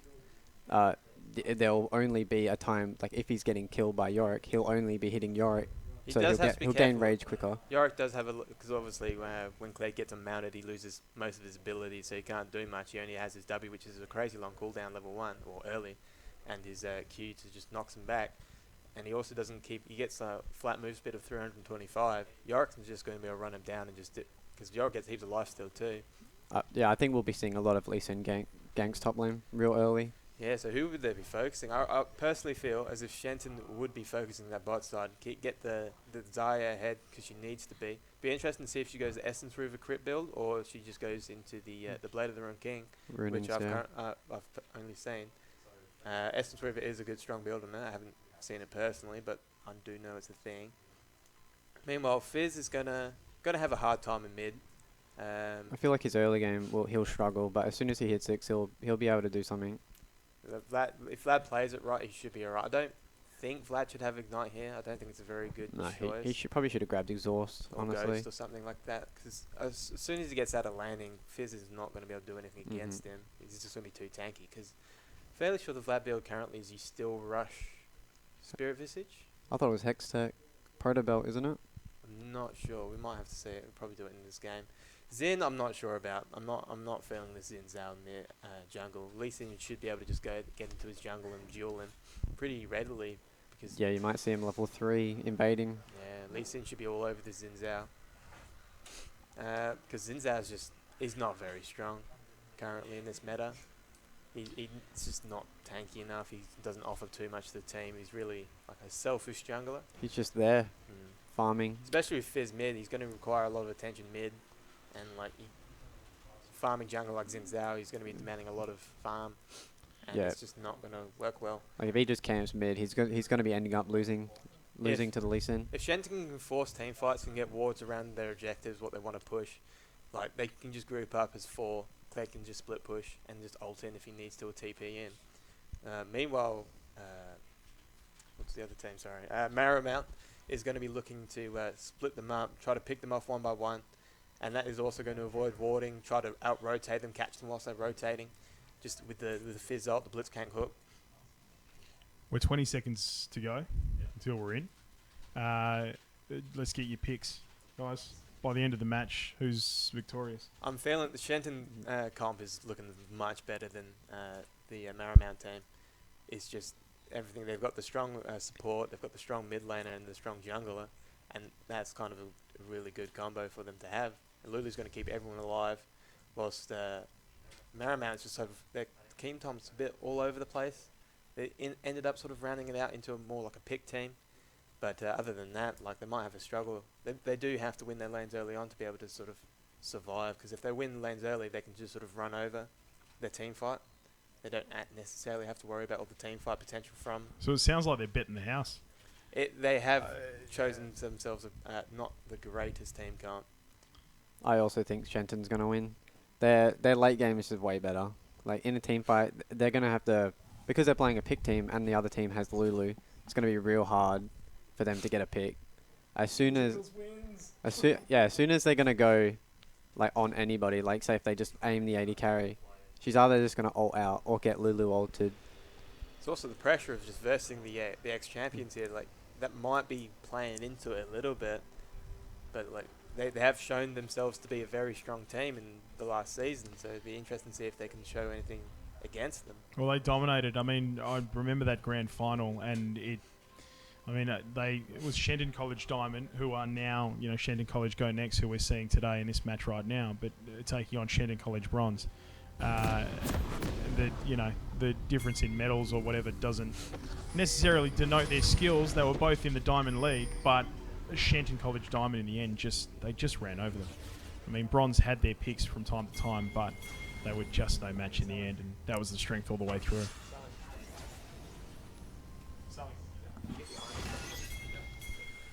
So it Does looks look like Shenton's going to be going for that level 1 invade. Looks like they're both going each other's red buffs. So it is probably just going to end up being just wards onto each other's reds, unless they decide to take it. decide to sort of catch out the Yorick. the invade. Marymount have pushed one top. They could potentially catch Yorick if he goes into the jungle to ward, which I at this point recommend not doing because he doesn't know anyone is, and because he should know that Shenton aren't in At red. the bot lane. So they are just going to recall, nothing interesting to it. Lee Sin does look like he's going to go for that red though. They might not match this. They might just go back and play it safe into the blue. If Vlad did see Fizz coming up through the river, they might have called that they're taking the red. Minions have spawned. Interestingly, both Yorick starting with a ruby crystal. I think Blitzcrank's just waiting at their red to pull it out. They haven't seen anybody though, so like it's just like a waste of time. Yeah, really. they should know that Shenton's not there. Both top laners interestingly not starting for a corrupting bot, so it really could just be Gleb trying to out damage this Yorick here. Lee Sin does take away the red buff from the Xin, who hasn't matched the steal. That's going to be huge for the So if they can keep get that 3 buff lead, and it looks like there's going to be a level 2 gank up top. There should be a flash there from Yorick. Should get away fine though, but that's going to be 5 minutes where they can just come back again and just really punish that Yorick because he doesn't have much else to get away. He's also got another red buff to get, so the slow on the red buff is just going to destroy Yorick's mobility. If I was PVA and Aerials here, I'll be trying to look for that level 2 early, just stop trying to that blitz tank and get that level 2 spike and just coming in. But Kled now has quite a large advantage top, having that flash. And they do get the level 2 first, so nice safe lane here for Shenton.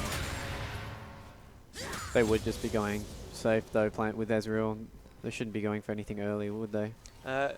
First back, after the first back, they should go pretty aggressive because Ezreal should only have his spear. He's not going to have much, but basically just going in, get a bit of poke out there on Yorick. Yorick kind of trying to make that trade worth back to the queue, kind of doing it.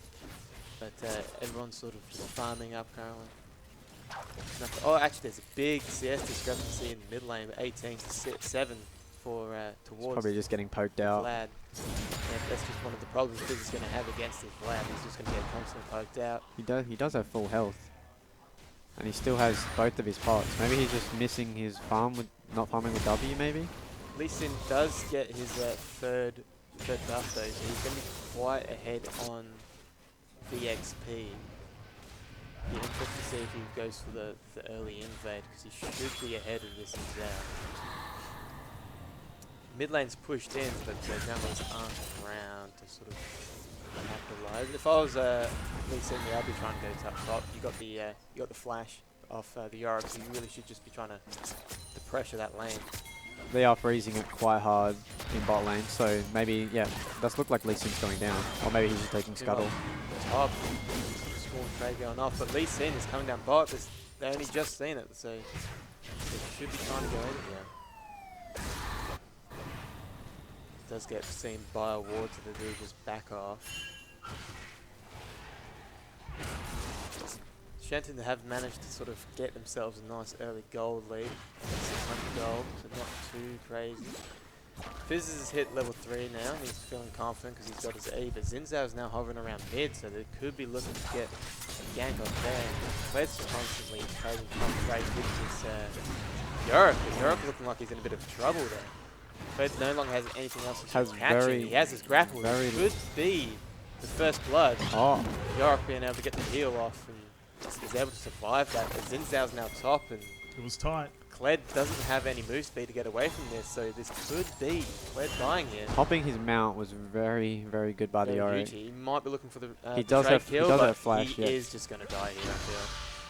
Zinzao hasn't used his skill yet. Zin has the flash? I'm not sure he's need flash there, but could've bot just lane E'd pressing earlier. that turret now, knowing that Zinzao's up top, and he's got heaps of damage down on Blitzcrank. Blitzcrank forced to flash away.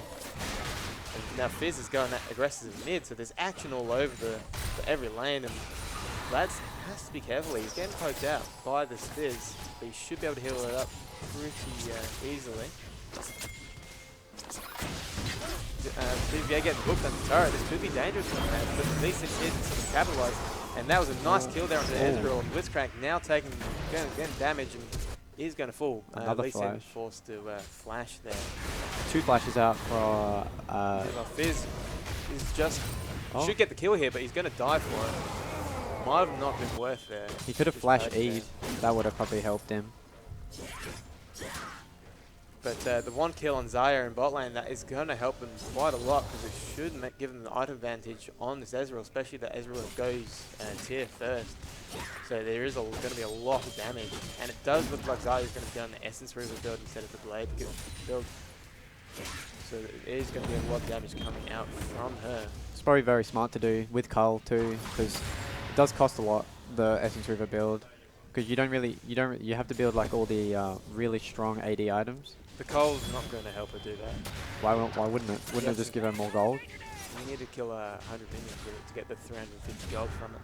Yeah, exactly. And so it takes a while. But she's destroying bot lane, so it wouldn't matter anyway. She can do that. wouldn't get it until like 15 minutes.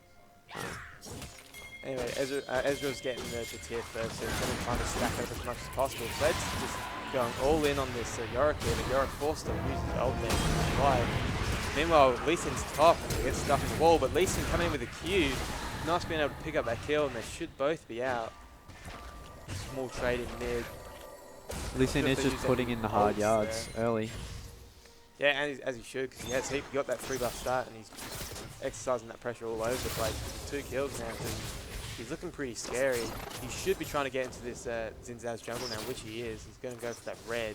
They should be meeting up in just a moment. Bot is just going to be pushed into the turret.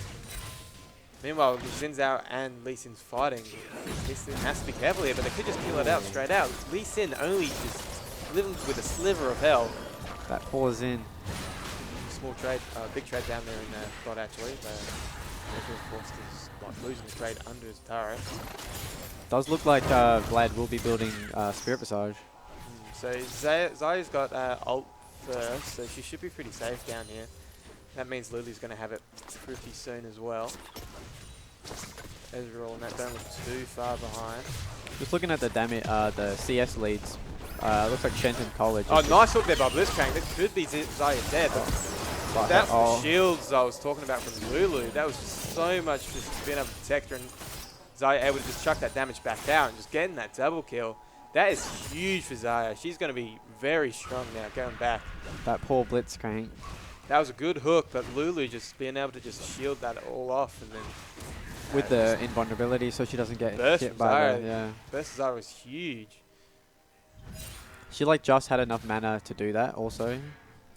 Yeah, so that was pretty clutch there from PVA, able to sort of survive and cut that back. You said she was the surprise pick when we were in our pick set at Champion Select. Looking good now? Yeah, so it's only a surprise pick because we haven't seen much of her, but Lee Sin mid, Fizz forced to use ult and Vlad, but not much is happening Lee Sin may go for a ward jump Q here. That's sort of back up, doesn't want to commit to the blind, going in blind.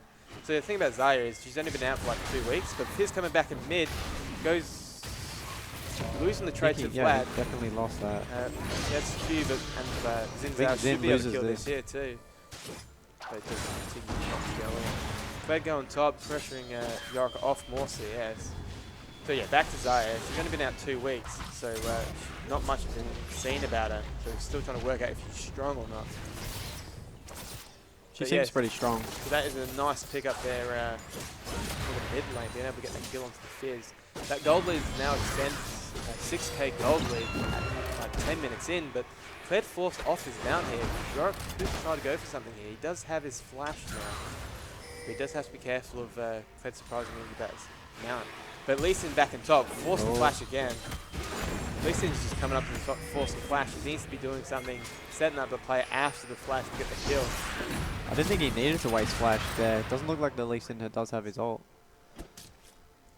So it's sort of quieting it down. They did get that bot lane turret, so the Shenton's bot lane's now able to go mid and pressure turret. Fizz trying to do his best to defend it, but Losing trades, yeah. losing that trade. So if you were Marymount now, you'd be trying to sort of get vision back, try to sort of find a lane you can farm in and just try to start setting up things, try to pick up. You know that Lee Sin's only been top twice, the sort of burns the flash and that's it. So you know that Lee Sin's not focusing top. So you'd be trying to get Xin Zhao top, trying to kill that Kled. It's going to be difficult, but there's no Lulu up. It's the easiest lane you can gank because you got the Lulu bot who's just going to ult you. You got your shields on the Zaya, and the Zaya's just going to go invulnerable. Same with the Vlad. Vlad's going to get tanky. He's going to invulnerable. He is building the Visage too, so there's not going to be much damage from Fizz onto him, but it would be a lot from Zhao. So it'll be interesting to see who also gets this first dragon. It is an Infernal. Xin is very far behind right now. He's down in CS and XP right now. So Shenton should now just be sort of setting up wards around this dragon, try to get the play. The flank onto Fizz. Fizz able to get out with the playful Trickster. And they're now just going to be shoving down mid. Splade's getting a lot of damage up on top lane. Xin Zhao's clearing the wards in his jungle. Oh, looks like that Lee Sin's going for a Not roam. seeing many pink wards on the red side, but Kled looks like he should be able to kill the Xin Zhao here. Able to pick that up. Xin Zhao, not sure what he's doing. They're walking both to the died top here. lane, and then Yorick's going to fall too. So that's just a nice double kill there for Shenton, and that's pressuring mid too. So it's kind of falling apart here for Marigold. That was a big shun the waters there by Fizz, able to pick up the triple knockup after Zaya going vulnerable. But Zaya just chucking on heaps of feathers out, just doing so much work. And Vladimir in the middle of the team, healing up, and then Lee Sin here, flash Q missing. So, He will just kick it, yeah. flash W there, E sorry, from Vlad, able to kill Ezreal. And this should be the mid inner turret going down. Marigold struggling to sort of stay alive in this game. Goblin now extending to 10k. Just looking at the build differences between the Zaya and the Ezreal, not even mentioning the CS lead of 30. Like, just you have the essence forever, you have the coal nearly completed, you have the boot, you have the dagger. Meanwhile, Ezreal's still trying to finish off a single item. He did start with the tier, but he's trying to stack that up while still trying to finish off maybe a Triforce or an Ice Form. He will be going Triforce. But that's a nice Infernal Drake picked up for Shenton, so that's a nice lead for them. Guys, it's been almost 8 minutes since the red team's had a kill. So just being completely dominated here. Yeah, so they've lost vision and control of their jungle quadrants, so they are struggling to sort of stay on top of things. They just need to start picking off people. They've got the Blitzcrank, they've got the Fizz, they just need to go roaming, find someone who's fun, isolated, like maybe the Claire who's split pushing, and just try to kill them. It is going to be hard for them though. They could potentially go for this Rift Held here, but Kled's on top of Xin Zhao. Xin Zhao getting caught out in River with no walls at all. 3 levels behind the top lane now. That's just rough. Massive now compared to this Yard. This trying to get a bit of trade down in mid. It was an equal trade, but just look how much damage this Kled is doing against this Yard. And that might be another kill. Flash force there from Kled, forcing to get the auto. This is just a rough game to watch. Marimore is getting stomped. Yeah, they're showing them why they're the ex-champions. They're able to just prove their stuff all over again.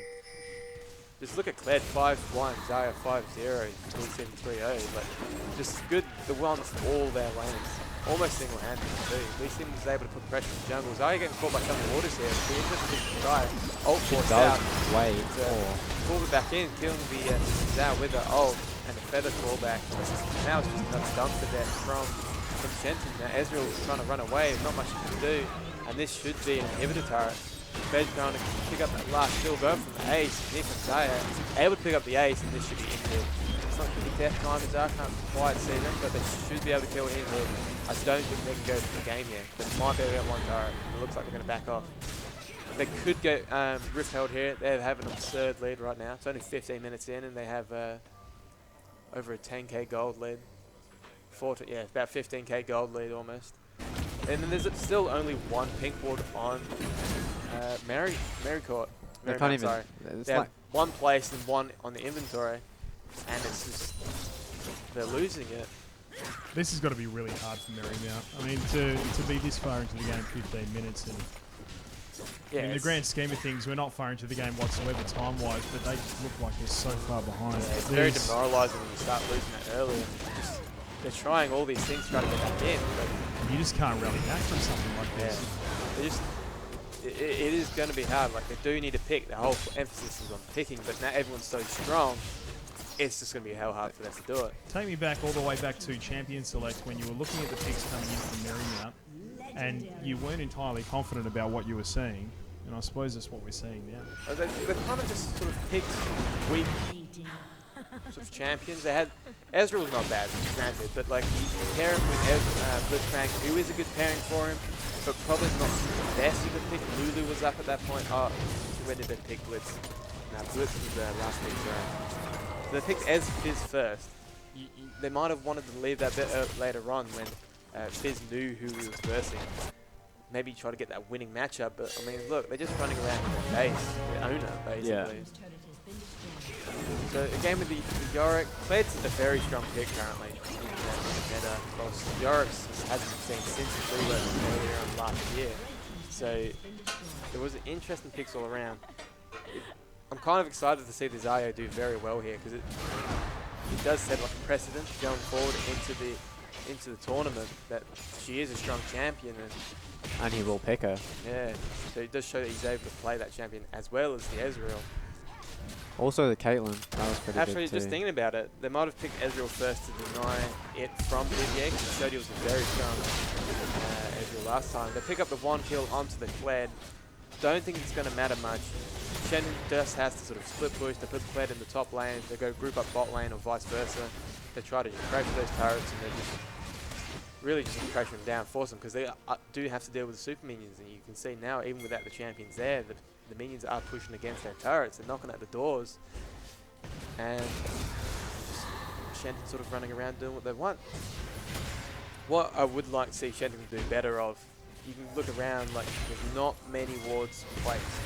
They have a nice amount of pink wards. Pink wards is good, but But do they need them? I mean, like, you know, when you're dominating at this level, and all you really need to do is just push so heavily into the base, just over and over and over again. If you you're can- so far up and you're so far ahead.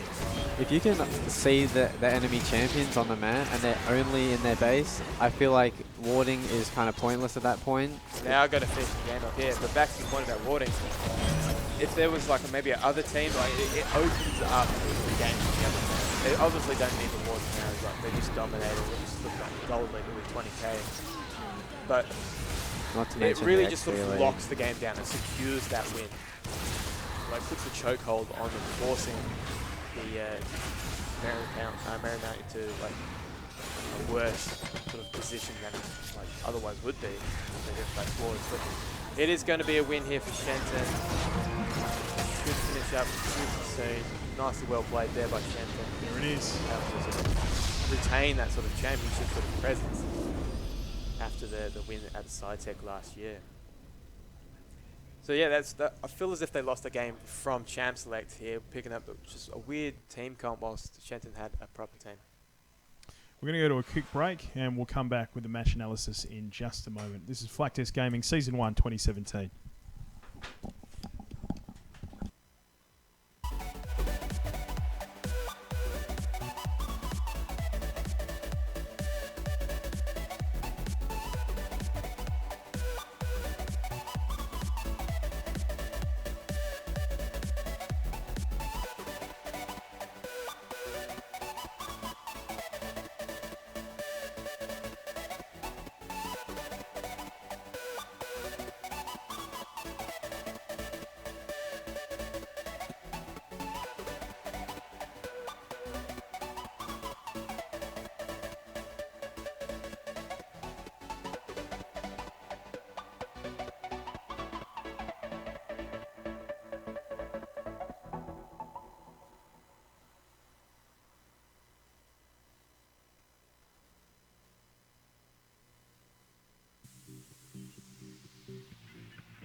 Welcome back. It's Pete here with Nathan for Flaktest Gaming Season 1 2017. And we just witnessed, just a dominant Yeah, showing there was nothing short of that. from It was Shenton College Go Next. Just they got destroyed. There wasn't much Marymount was able to do with the 20k goal lead at the end. It's just like they started from like just a small one and just didn't stop growing. It just was crazy. It was incredible to watch. Now, look, we expected big things from Shenton College Go Next because aside from a little bit of a change in terms of their team name, they were the champions last year under the name Shenton Diamond. They took out the 2016 Grand Final at Scitech and did that in quite a dominant showing as well. PVA, stunning yet again, just led the team from the outset. Yeah, he was able to show that like even though Zai is a relatively new champion, that like he was able to play it like to a decent level, and he was able to sort of show that he can play Zaya as well to his other champs like Ezreal or the Vayne. And I imagine like he also plays champions like Lucian because he's very similar to those type of champions. Real fun to play, high skill cap. So I imagine he's good at them too. So he's a pretty scary player to look out for. He's a real scary player to look out for. Just while we're on the subject of Champion Select, let's go back to the very beginning before we actually started the match. We were watching the players picking their champions, and we were looking at Marymount Team 3, and quite a few times you mentioned that, I don't know, it didn't look like it was the strategy behind what they were picking didn't look like there was a lot of thought going into it. So you're looking at the bans, you have the TF, you have the Yas, you have the Ivan, Draven, Riven, and the Grave. So there's quite a bit left open. So you have the Vlad, you had the Lulu, which Shenton were able to pick up later. So first pick, I think they picked Ezreal to simply take that away from PVA. But the Fizz, I don't think Fizz needed to be picked there. And I don't think the Ezreal was such a big of an issue that you had to be picked there also. So they picked the Lee first. That's all right. You had one strong champion to the other team. That's fine. But you also have the Lulu and the Vlad. They could have picked them there. And that would have given them mid-priority, I imagine, because it's just a strong sort of lane opponent to verse because it's very difficult to kill. And you have Lulu in bot lane, which would have helped against the Zarya and the... and just in general, she has so much damage. You can shield that. You can just stop her with your polymorph. You can slow her. So it really does help against that. But just the main problem I have with the Marymount team is there seemed to be no synergy.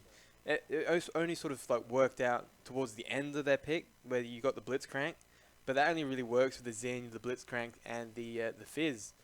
So it was all a bit of a mess, really. Whilst Shenton, it's just sort of well done. It's like you have the Vlad, you have the Lulu, so you have the team fight. You have the engage by Kled, you have the peel from Lulu, who's able to sort of stop everything, and you have the follow by Lee, who's able to pick off one of the Marymount teams and force them into their own team, who would get evaporated. And there's not much, like Zin gets kicked back. There's nothing Zin can do to stop that. I sort of got the feeling that Shenton College were pretty quick to cotton on that they had the game won. You know, particularly towards the last sort of maybe 7 to 10 minutes of the match. You know, they pushed pretty hard. They got their first double kill with Zarya, by the way, at around about the 8-minute mark. And then from there, it was just on. It was kill after kill. They got their first turret in the 9-minute mark. Second turret went down at the 12-minute mark. And then PVA dominating and getting that inhibitor turret at the 14-minute mark. And from there, it was just flood the enemy base and capture that Nexus. Yeah, and so was that's like what Les Murdy didn't do in the first game we had today. They had a strong early game, but they weren't very proactive in the end, and they allowed the other team sort of catch up and eventually win the game. Shenton here, they were able to sort of stay proactive. They kept doing things.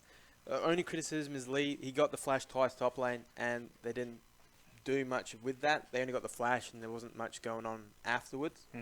Also, the vision could be improved. They had the 3 pings down, which is a lot better than what Marymount was doing, but if they were versing the better team, the vision probably be a bit more important. Yep. And especially a game like this, if they were that confident after the first 7 minutes, 10 minutes, they probably might have gone a bit more more trying stuff, more experimental.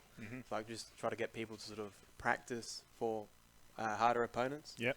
So just try to get that experience and sort of knowledge of like where to ward, what to ward, things like that. Maybe from the outset they looked at this game and got halfway into it, and PVA leading the charge with his shot callers just gone, guys, let's take these guys out and let's really send a message to the rest Did he of even the die in the end? competition. 'Cause I remember seeing him about halfway through the game. He's still I zero death. I don't think in the end PVA was shut down at all. In the 16th minute and the 17th minute, there were 2 shutdowns from Marymount on Shenton College Go Next, but it was never the Zarya popping up in those picks. So I don't think PVA was shut down. We'll double check that and get back to you with that. But more often than not, that really was just getting at the stage where those shutdowns were purely coming out of the fact that they were just flooding and invading the enemy nexus. Yeah, so go to the top lane now. So you had Kled and Yorick. Yorick's whole main premise is that he wins trades, he pushes the lane, like he has his ult which helps spawn the ghouls, and he just pushes the lane and overwhelms the other person. But Kled, it's a better champion in general. He has the engage for his team, which was useful with the Vlad, Lulu, Isaiah, and you have he's able to out damage the Yorick, and he gets his Tiamat, he gets his Hydra, and he sustains just as well as Yorick, and so suddenly Yorick's he's a worse version of Kled. Mm-hmm. He's just gonna try to split push. Kled's gonna match him. Kled has TP, he has his ult, he can get back into the fight anyway if they do try to group up. So it was really just sort of a poor pick all around, so they kind of just weren't picking strong laners. Yep. Marymount, look, it's it was a crushing defeat, so they've got to be feeling it as we speak. Throughout the entire season, with 4 matches up and around, it's not a knockout season. It's points. Teams play multiple times. I mean, what do Marymount have to do to really regroup and come to the game next time? This could be an issue of the champ pools not being big enough, or there just might not be knowledge in like comps. So they really want to work that down first, so you can come into the game strong and not putting yourself in a disadvantage to begin with. So if they could work on that, and then I think individually the players themselves probably aren't that up to the quality of Shenton's are. Shenton also had the whole experience of the last tournament, so they might not be coming in with the same sort of nerves Marymount has. So they just need to work on their team comps, their champions. They're able to play just the meta champions to help them win, and then work on the in-game stuff like wards, like able to being proactive, have a proper shot caller like PVA does for Shenton, and just be able to make the aggressive plays and make the calls when it's needed the most. Yeah, right. All right, well, that'll do it for the second set and for our post-match analysis. Shenton College Go Next, absolutely dominating Marymount Team 3 in this second set of games on day 1 and round 1 of the Flaktest Gaming Season 2017, the League of Legends opener. The other games we're keeping an eye on, GSCC, Hypernex and Balladura CC, Atwell, Loltech Feeder and JTC Unranked. Don't forget to check out all our socials, Facebook, Instagram, Twitter, Twitch and YouTube. Get the subscribes happening, and we've got prizes on the way as well. We've got this awesome Baron pillow up for grabs today. Do you really want this? Yeah. Well, all you need to do is draw your own minion and send it to Twitter with the hashtag Flaktest Gaming. And, go a little bit deeper. We want to know whether it's a melee, a caster, a siege, or a super. Throw in some stats there as well. But make sure you just have a little bit of a sketch. Chuck it up on Twitter. You can @Flaktest Gaming as well. Call us out, but the hashtag Flaktest Gaming is what we're after. A little bit later on, we'll also tell you more about how you can get a League Cash prepaid game card as well that we've got up for grabs today. But we will come back a little bit later on, actually, just after 1 o'clock for the final round of games for Season 1 2017, Round 1 for Flaktest Gaming, the League of Legend tournament. We'll be back in just a moment.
The night lay waste to all we give out.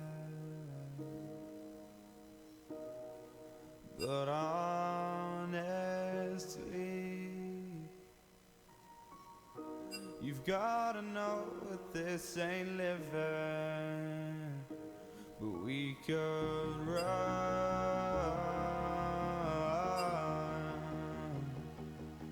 from Elysium and let it burn, let it burn. You've gotta know that nothing lasts forever.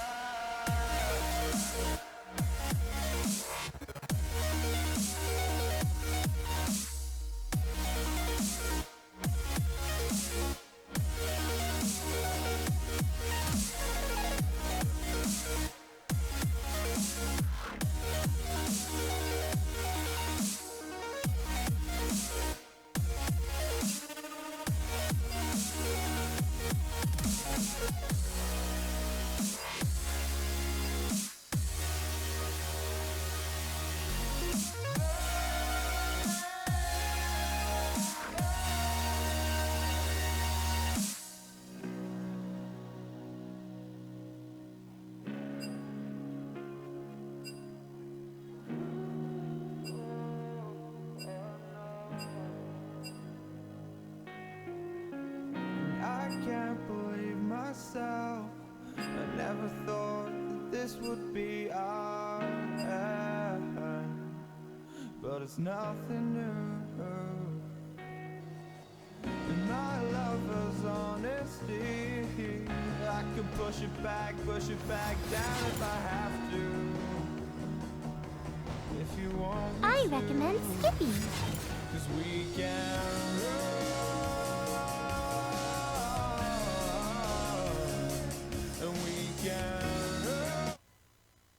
the joke's on you! Welcome back to the final game of the afternoon for round one of the season 2017 opener for Flaktest Gaming, our League of Legends tournament. You can see more at flaktest.com. We'll see you on the socials, Facebook, Instagram, Twitter.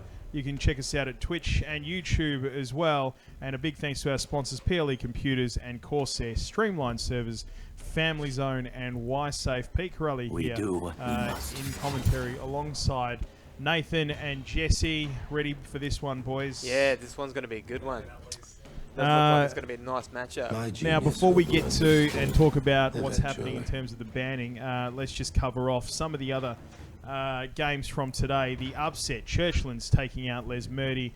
Hale defeated Seaton. Fairvale took out Byford by forfeit. Hypernext, which is an ultimately stacked team, in a tight finish, were defeated by Balladura in another upset. JTC winning over Outwell by forfeit. Shenton College winning over Merrymount, absolutely dominated then. And the current games, DSC taking on BLT. And this one that we're seeing right now, also a Hypernext team, Sad Potatoes taking on Bossley Park. Let's get into it. Is the greatest enemy. So we've got all our bands done now. We've got Lulu, Lee, Vane on the blue side and Shako Jin Yi on the right side. Lulu, Lee, strong band if you're not going to pick it. Does open up Vlad for them to first pick, which they do. That's a nice pick there for Bossley Park. And Yasuo and Soroka are going to be hovered. Now, I'm always wary about Sorokas when they get picked because they're more or less like a win harder champion. So if they're behind, they're not going to do much because you're going to get bursted anyway. But if you're ahead, like it helps you tremendously. It can either go two ways. But Yasuo also locked in. We'll see if he's good at Yasuo. See if he can hold his own against the Vlad, because I'm assuming he's mid. He could be top though. Wukong, Tristana getting hovered. Don't recommend them picking these champions. They're just not the greatest currently. Tristana hasn't been seen for quite some time. You really want that Lucian in the bot lane. He's real strong at the moment, Nathan. What jungle's open? You got Graves open. You have Ivern open. You have those sort of champions like that. They're available, but they are opting for the Wukong. Wukong is not great because his mana he's very mana dependent. He's mana hungry rather, I should probably say. Tristana, I think, just loses in lane a bit too hard for her to be strong. Bit of a later Galio on. pick in the top lane, Nathan, you know, after his rework, you know, Yeah, it'll be testing it out. interesting to see how well that goes against what looks like could be a Nah. Ashe is a strong pick in the bot lane, able to win most lanes, so it's going to be good against Tristana, who's, I think, currently a bit too weak in lane. And because Tristana, the way she sort of scales is she's strong at lane, weak in the outer lane, Yeah. and then super strong later on when she gets her, like, the hits 18, max range, and all the items. But Yeah. so with her weak laning, it might be a bit struggle against Ashe, who's fairly similar. It's where the other team's really got to capitalise on that. Yeah, so with Ashe being sort of one of the stronger ADCs in this current meta, like it may be a very one-sided bot lane, but hopefully that's not the case because we're out here to see some pretty nice games. Exactly, Nathan. So the bot lanes are going to be Soraka Ashe versus Tristana Nami. Soraka Ashe is a fairly like one of the original sort of lane combos there were in the game. The OG, Nathan. Yeah, so basically it's going to be hard for Tristana to sort of poke him down. Same with Nami. Nami's going to be trying to poke him down with her W, heal damage thing. And so yeah, so we got a pretty wombo. I'd just like to make note that heal damage thing is an official Flaktest term. And right. Kill damage right thing, there you turn. go. Write that down, Nathan. So what is it? Sam Potato are looking for sort of a wombo to combo with the Yasuo. So you have the Galio knock-up that leads into the Yasuo ult. And not much else combos with the Yasuo. Hang on, but Nathan. Before we go into combos, just on like soul lands alone, who do you reckon, you know, it's got the win-win here? Vlad's a strong mid pick. I think that beats Yasuo. So I'm assuming Yasuo is mid, not Galio. Galio wins top. Ashe beats Tristana bot because Ashe, I think, is just a better laner with the Soraka Soraka there. as well, yeah. Nami's not going to be able to do much in the way of poke. Jungle, Warwick wins. Wukong's just trash. I'm sorry, but Wukong's a horrible champion. He is indeed. Soraka has Ghost Heal. It There you must go. be said. There you go. Hang on, Nathan. I Ghost Heal's what you want. am spooked. I'm scared that I'm she a little has scared Ghost she has Heal. Ghost Heal as well. So I'm not sure what level this person is. Hopefully they have flash and they're just choosing not to use it. But it could be that the fact that she doesn't have it. So that would be upsetting. Because that would mean Tristana and Nami probably wins lanes based on experience of playing the game. So the jungler should be putting focus on this mid lane or bot side. So they're going to be the bot side quite a bit on the map, this Warwick. Meanwhile, this Wukong might try to counter this Warwick, but he should go for this Vladimir and get that mid rolling. And this Nah. Nah has the potential to beat Galio. For sure. Be able to poke him out in lane. Galio not having much in the way of range other than his Q. And so yeah, and then once he hits 6, Galio's going to be able to... That ult combo Yeah, is going to be huge. there's a big global presence from this Galio as opposed to this Nah. Nah is a very follow-up champion with his ult. They don't have much in the way of engage on Bosley Park other than the Wukong knockup, like dash in knockup, and then that can be followed in with the Vladimir and the Nah. But meanwhile on the Sand Potato side, they have the Warwick ult, they have the Ashe arrow, the Galio ult that potentially when they get jumped on, he can peel with Galio ult, and the Yasuo can obviously then combo with a Tornado or the Galio ult that gets knocked up. What else are we looking at? So There's a lot of potential wombos. yeah, so Sand Potato, they have a very sort of pick heavy comp. So you have the Ashe arrow that can pick someone, and you have the Warwick ult that can pick someone. Galio ult is going to be useful for Yasuo, but only if they're getting like aggressed on. So the Wukong, it'll be good against the Wukong and the Gnar because they have to walk up to them. But yeah, so otherwise Yasuo's going to have a bit of difficulty to get into the fight and knock them up. Look, Jesse talk. Oh, anyway, you know, as we were saying earlier, a lot of potential wombos, but really it comes down to a lot of communication and, you know, team effort here. So I just got some information. Apparently the Soraka is level 3 and only has those things. So this bot lane could very much be one-sided from Tristana and Nami, just who has just the wealth of experience on just playing the game in general. So this could be a rough one here for Sand Potato. As Galio, we're about to jump into the load screen. So who do you reckon's going to win? I don't know. Let's look at the skins. The skins get wins, the classic. What do you reckon, Pete? From your very limited knowledge of this game. From my exceptionally, thanks for outing me. A wealth no of worries. knowledge. Exceptionally limited knowledge of the game. Soraka's hot, so I'm going to go with... There's a separate place on the internet for you, Pete. Going to go with Bosley. Bosley, you reckon Bosley's going to take it? All right, Jesse, what do you reckon? Judging by this, the news that I've just gotten the level 3 Soraka, I'm going with Bosley as well. I'm going to have to agree. All right. I'm sorry I knew to what the I was Sand doing. Potato team, I knew what I was... but just... Hang on. Looking, we're just in the champs, the load screen now. Jeez. Look at the keystones, Nathan. Oh, okay. Yep, I'm sorry. All right, Bosley Park all the way. I'm sorry to say. You but- don't like what you see about Bosley Park. All right, because they don't have these keystones, Those it means things they're down not there. level 18. Oh, that sucks. So these guys have played much longer than You them. see those Yeah. things up there, little ribbons? That means they've played the champion a lot, and they get levels on that champion. Well, you know what? I mean, Nami for a fish chick is also quite hot. So I think I'm going to change Again, my, separate place on the internet for you, Pete. Catering to the. change my pick based on the information I've just been given. You're also missing this one. Sad potatoes. We're in game, Nathan, and it might be a quick game actually. Yeah, so just so everyone's sort of aware of what we're talking about, I'm sure most people watching probably understand. Not having that much experience in the game versus someone who has a lot more experience in the game is very detrimental. That just goes. Because especially Everything. if you have it on the support, level 3 support, she's new to the game. You don't know what a ward is.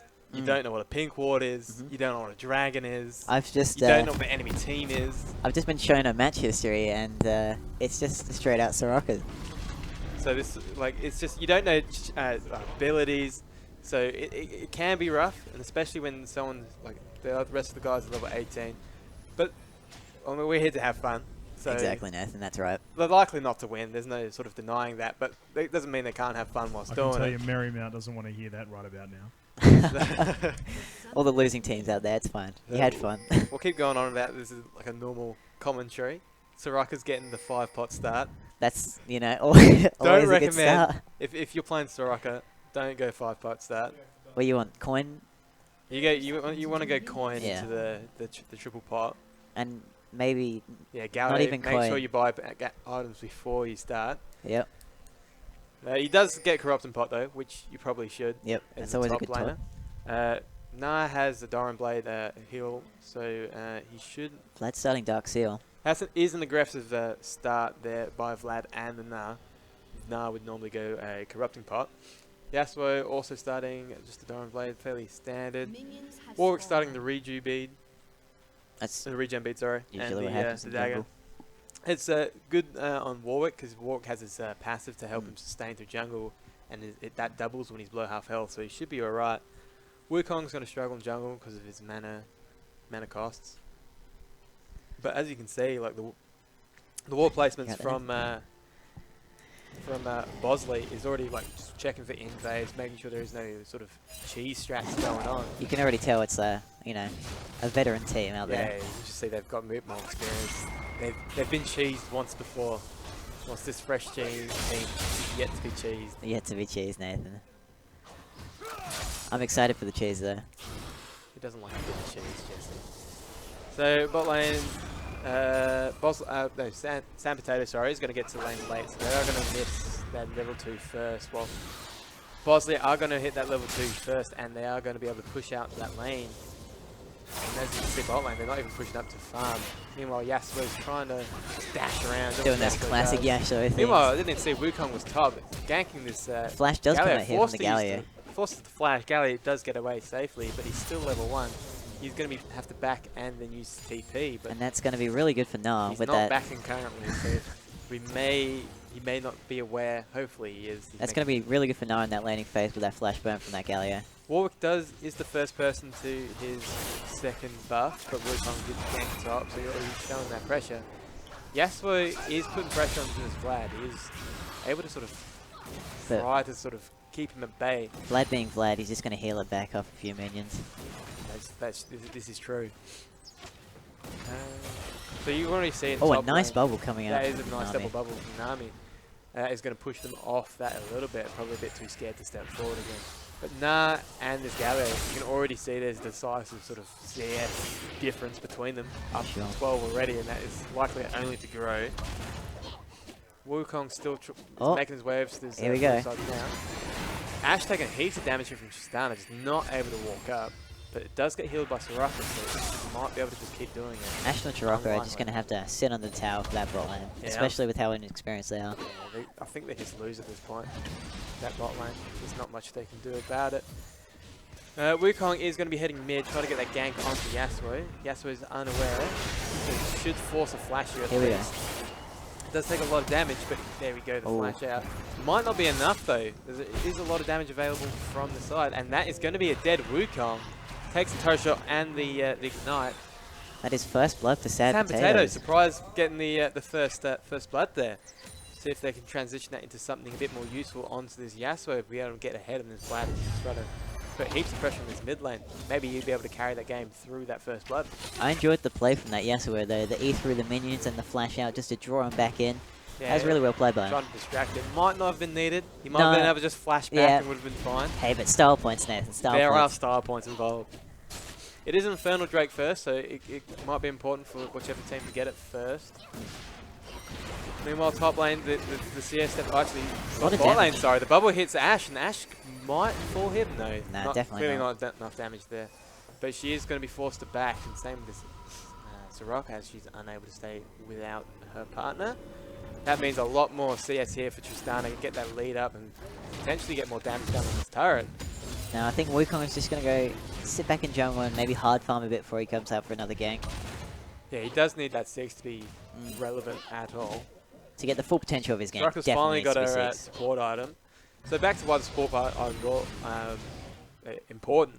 It gets you a lot more gold than you normally have. It gives you gold per 10. And also that specific ancient coin, it gives you gold every time a person near you kills a minion. So that is a pretty important thing to have as very a support, because you otherwise got no other form of Gold income, gold yeah. income. It's just going to fall behind in late game. He's going to have like... Nas poking out this Galio. Galio's not able to do much about it. Yasuo being Yasuo, just going in and out with his E. Galio still has TP, so he can afford to back the TP back up if he wants to sort of stay relevant in his lane. Otherwise, this Nah is just going to continue to poke him out. He's going to just try to pick up scraps. Meanwhile, Yasuo fighting this lad. This Yasuo is not careful. He'll take a little bit too much poke than asked for, and he will go down. Especially against that Vlad, so much regen. It's unreal. The regen can surprise you quite a lot. When his passive bar fills up all the way to full, he gets Q's next. He gets a massive sort of insane. heal. So that can catch people off guard. But he does seem like he's able to cope with this Yasuo. This CS lead in bot lane is just continuing to grow. Ash sort of not able to pick up that siege minion there. Not being able to get what she could get. That bubble, nice bubble there. Nami's just been hitting nice bubbles all games so Nami's far. pretty on point with the bubbles.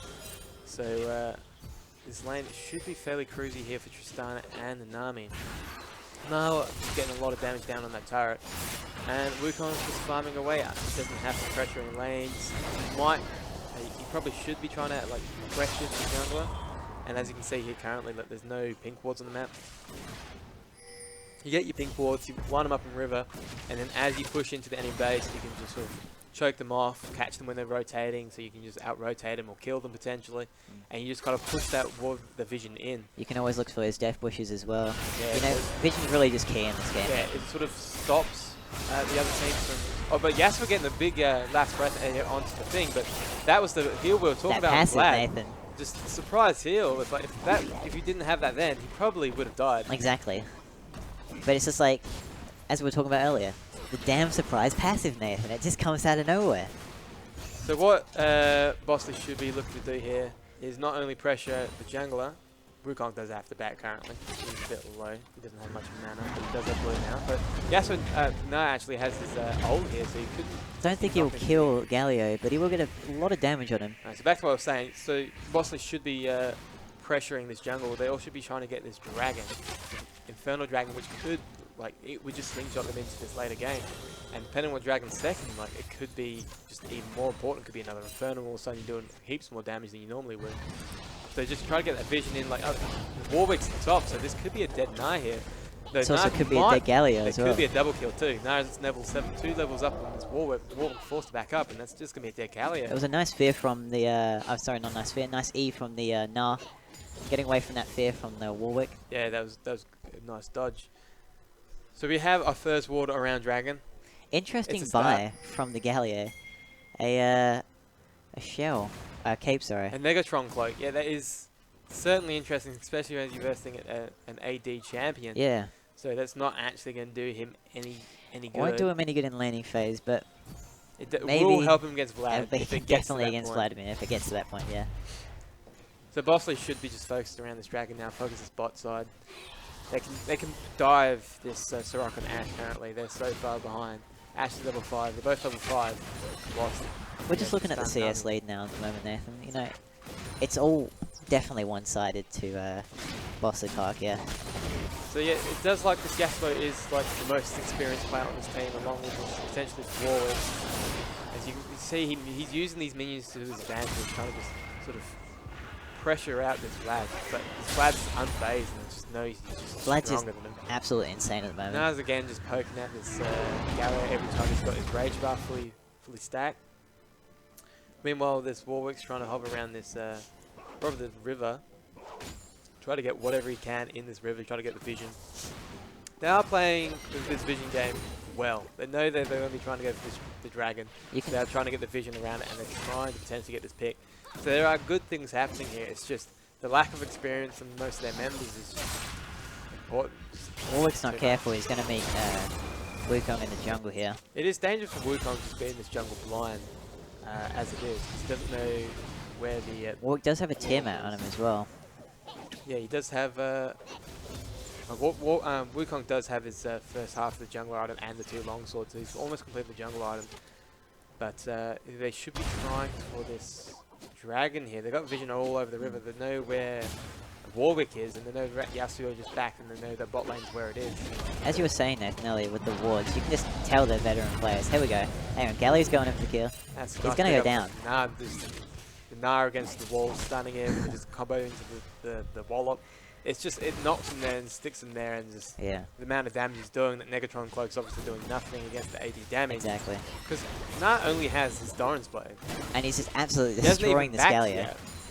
Look at, he's 50 CS up. Wukong's the only person on their team down in CS. And Vlad's up in CS by 20 on this Yasuo. This Ashe is at 26, Tristana's at 74. It's just, it's not currently looking good. Yeah, it just comes down to the, you know, they've played this game a lot longer than CC have played. And with this Gnar now ahead, he's going to be, he backs, he's going to get tanky, he's going to get strong, he's going to be able to just walk into team fights against the 5 enemy team, just slam him against the wall, there's not going to be anything they can do about it. I'm pretty sure Nar's level 7 as well, and Vlad's level 6 on his champ as well, so they definitely know their way around that champion. They could get picks here at Sand Potato if they use their Ashe ult and the Warwick's ult cleverly. Bosley Park should have gone for Dragon then. They were all grouped there. They should have just started it. They can fight whatever fight that comes towards them. Should have had Smite them on. I had Smite actually. Yasuo just still doing his thing around mid. Here we go. Hanging around. Yasuo Vlad should win this. Just look at the damage on that. Nice. The Flash E just finishing it off. As Galio's pushed an entire wave into this Gnar under his turrets. Gnar, if he knows what he's doing, should be able to pick up most of that. Vladimir and is this does give a free lane to Vlad to just shove in this wave, and that's going to be a lot of free damage onto this turret. That Vladimir's absolutely just roasting the Yasuo now. It's just, he's got his AP items, gone back. That Dark Seal is starting to, you know, gain stacks, and really just pop off. Yeah, so that's going to be giving him a bit more AP. Will he go for Magi's? Probably not. No. But Dragon, come on people. I'd like to see some Magi's. Dragon's been up for like 12 minutes. Not even spawned at 0. Spawns at like 2 minutes. But still. Get it. Is that annoying you, Nathan? It is a little bit. It's been up. They could have gotten ages, and it would have just helped them finish it out this maybe game. they just want some more kills to get, you know, rolling. They do have a 3k gold lead currently. As a pass ahead of San Potato. Yasuo is going in again. Again. He does have his passive up, so he might win this trade, but about it. He's still leveled down, but Vlad are able to get the last kill off. Yeah, so he's got to Doesn't stop feel bad. eating in, Nathan. The nice bubbles here from Nami. And Nami's just doing so much work in this bot lane, allowing Tristana to just do what she needs to do to buy items and catch up. Yasuo's got to stop eating in. He's just taking free poke from the Vladimir here. But compare the ADC items. One has Fire Cannon, the other one has Berserker Groove. Yes. You can That really, is such a big difference yeah, you can really tell. in damage, attack speed, and everything.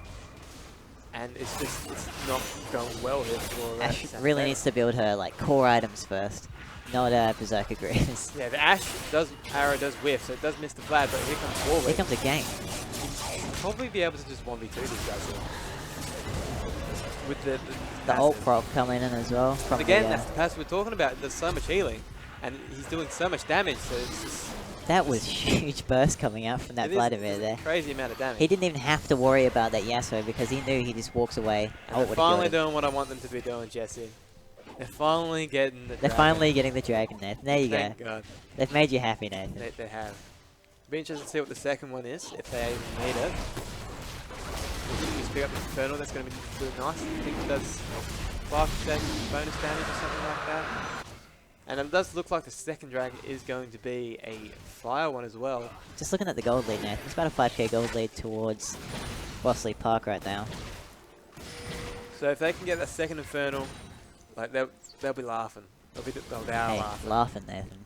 I'm pretty sure they're already laughing at the moment with the 6-1 lead.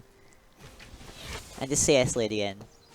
Nas 60 CS ahead of this Galio. Bot lane's not much currently happening. Soraka Ash lane is as much as it's strong early, but the bubble does land on Soraka. Soraka might die here, but it should be alright. Warwick is trying to defend his blue, but Wukong's strong enough to scrap with him. And bot lane are A forced good back steal off coming up because from they're that able to Wukong there. walk down into their turret. He did manage to steal that blue buff there, Nathan. Nah, which does was- get the top turret, so he did get the first tower goal. That's another nice bubble there onto Ash. Ash is completely getting Oh, shot. And this nice. is another just Yasuo dead, and just they're falling all over the place. It's just under the tower as well, Nathan. It's just the Vladimir can't be stopped.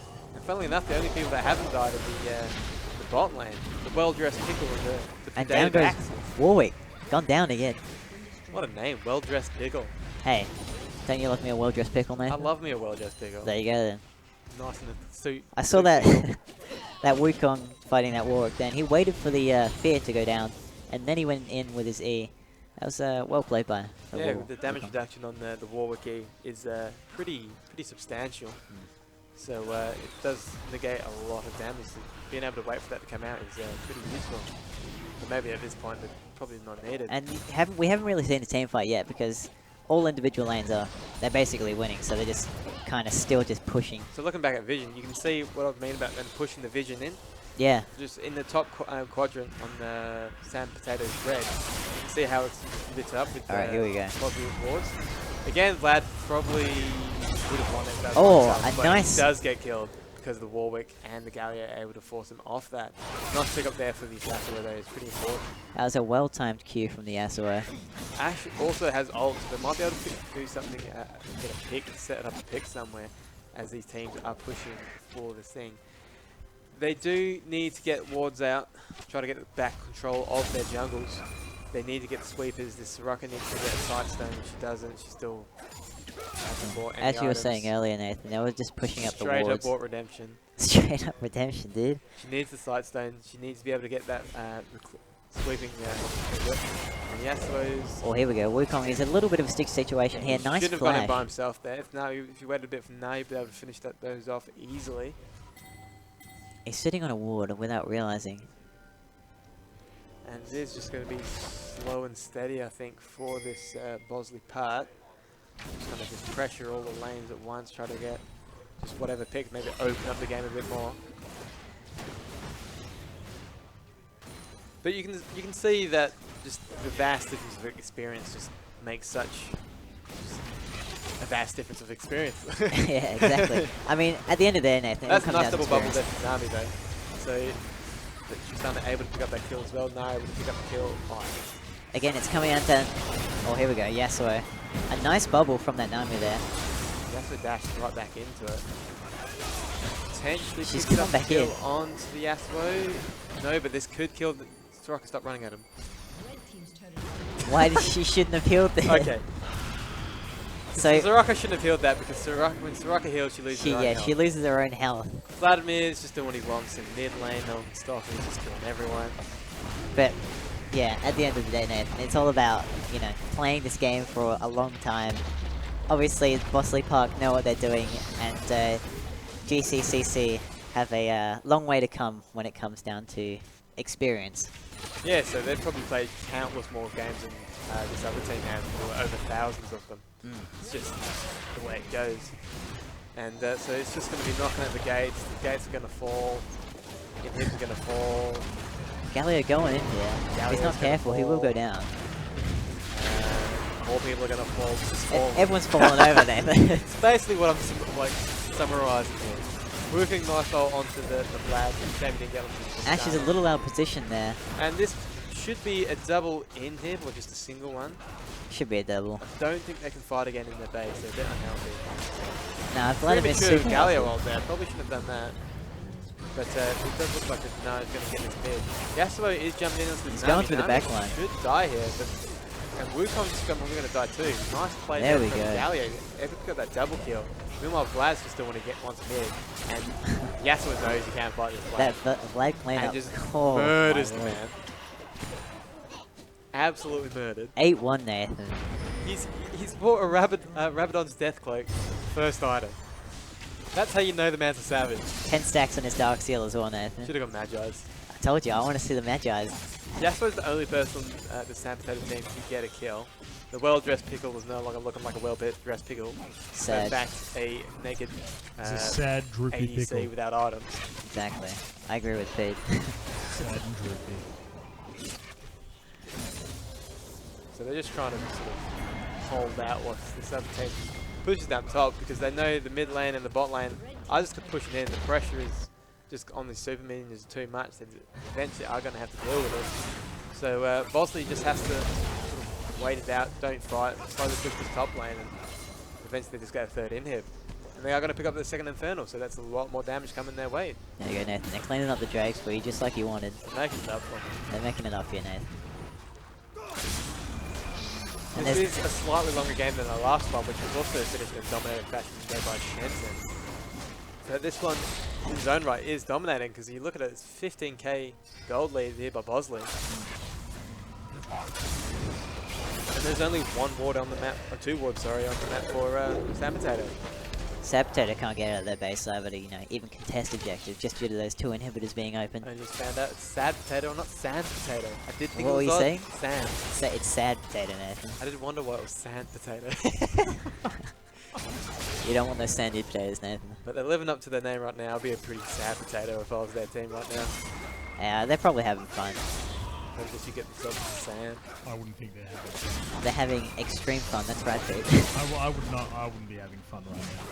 Maybe If I they was should sad potatoes, I would get not be. themselves a sand pit. There'll be sand potatoes then having fun in the sand pit. Yeah. I mean, it's just the They are salted experience. chips. Oh, Oh, the wave's going to hit 3 of a them. pathetic Nice- Shaco is just Nice cleaning little up call there. out from the behind-the-scenes teams there. And this game is just going to be finished up by here. And Bosley should just finish it up here. What a dominating performance that was, Nathan. Sure is. Just you can just see what we're saying about the lack of experience there by Sad Potato. But hopefully throughout this tournament, you know, they'll gain some experience. Yeah, they just need to get on their own, start playing games, just learn the game in general. They can do some scrims throughout the week, get better and stuff. Because versing people like this, like, you learn a lot from them. Just being dominated this much, like, it does put in perspective, like, where you're at, and, like, just knowing, like, what to do and when. Like, you can learn a lot from being dominated like that, and it's just, it will help. But Bossley Park just sweeping up. It was absolutely insane. That Vladimir, 10-1 to finish with. Yeah, did anyone not die? Yeah, 11,000 Nah didn't gold. die, Tristana didn't die. Vlad just went huge, he went just big man. And, yeah, Yasuo was the only one that got kills on their team, and it's just a struggle. Poor all over. Yasuo. Well, Bossley Park there with the win. Sad potatoes, doing exactly what it says. Not sand potatoes. We're going to wrap things up here and come back with a post-match analysis in just a moment. This is Flaktest Gaming Season 1, 2017.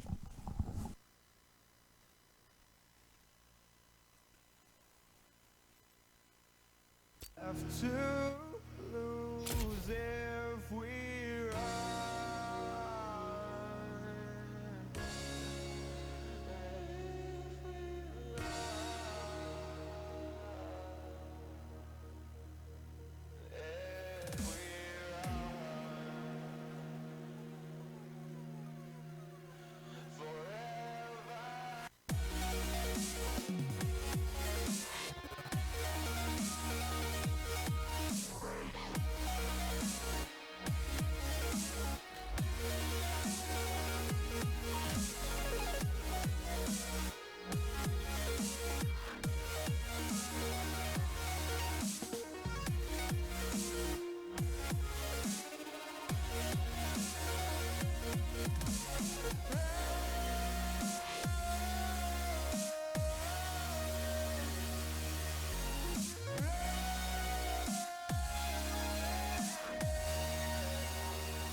Welcome back. It's Pete here with Nathan beside me for Flaktest Gaming Season 1 2017 as we finish things up with Bosley versus Sad Potatoes. Sad Potatoes does what it says on the box. Very sad right now, Nathan. Getting absolutely dominated from about the 7th minute in that game. They just got nailed. And we've seen this in a couple of games, actually. You know, the team that ends up getting dominated, generally getting first blood. And then after about the 5th minute, it's all downhill. Bosley having every single kill between the 7th minute and the 16th minute when Sad Potatoes managed to get themselves a shutdown.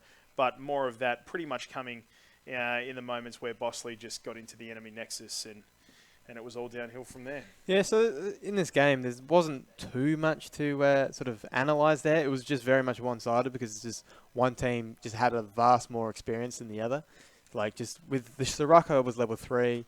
And the Ashes, they didn't have keystones, a lot of them, so it was all sort of pretty big learning experience for them. And I believe the term you used was monkeys. That would be the word, but it is unfair. It's an unfair word. Granted, monkeys is reserved for those bronze players, but yeah, I mean level 3. Low levels like that, you can't expect him to be able to compete with these kind of players like that. No, you can't. Look, and the great thing is this isn't a knockout tournament, it's a points tournament. So there'll be plenty more games to be played over the course of the season, plenty more opportunities for these players to get better, and who knows what can happen down the track. Just before we keep on with this game, just covering off a few of the other games that we've seen across the course of the day, today being round 1. Churchlands with the upset over Les Murdy. Hale defeated Seaton.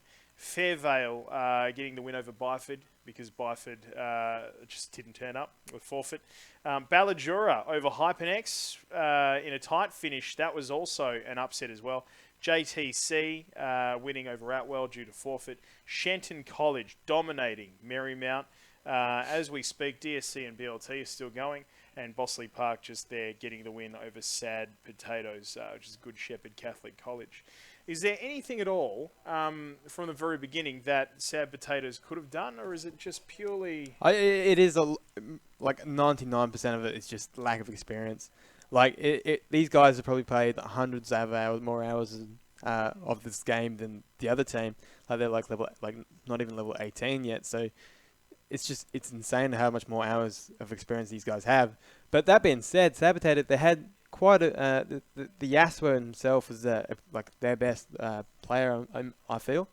And they were doing some pretty decent sort of work on their vision, especially around they recognised that Bosley were looking to get that dragon. They were getting that vision in.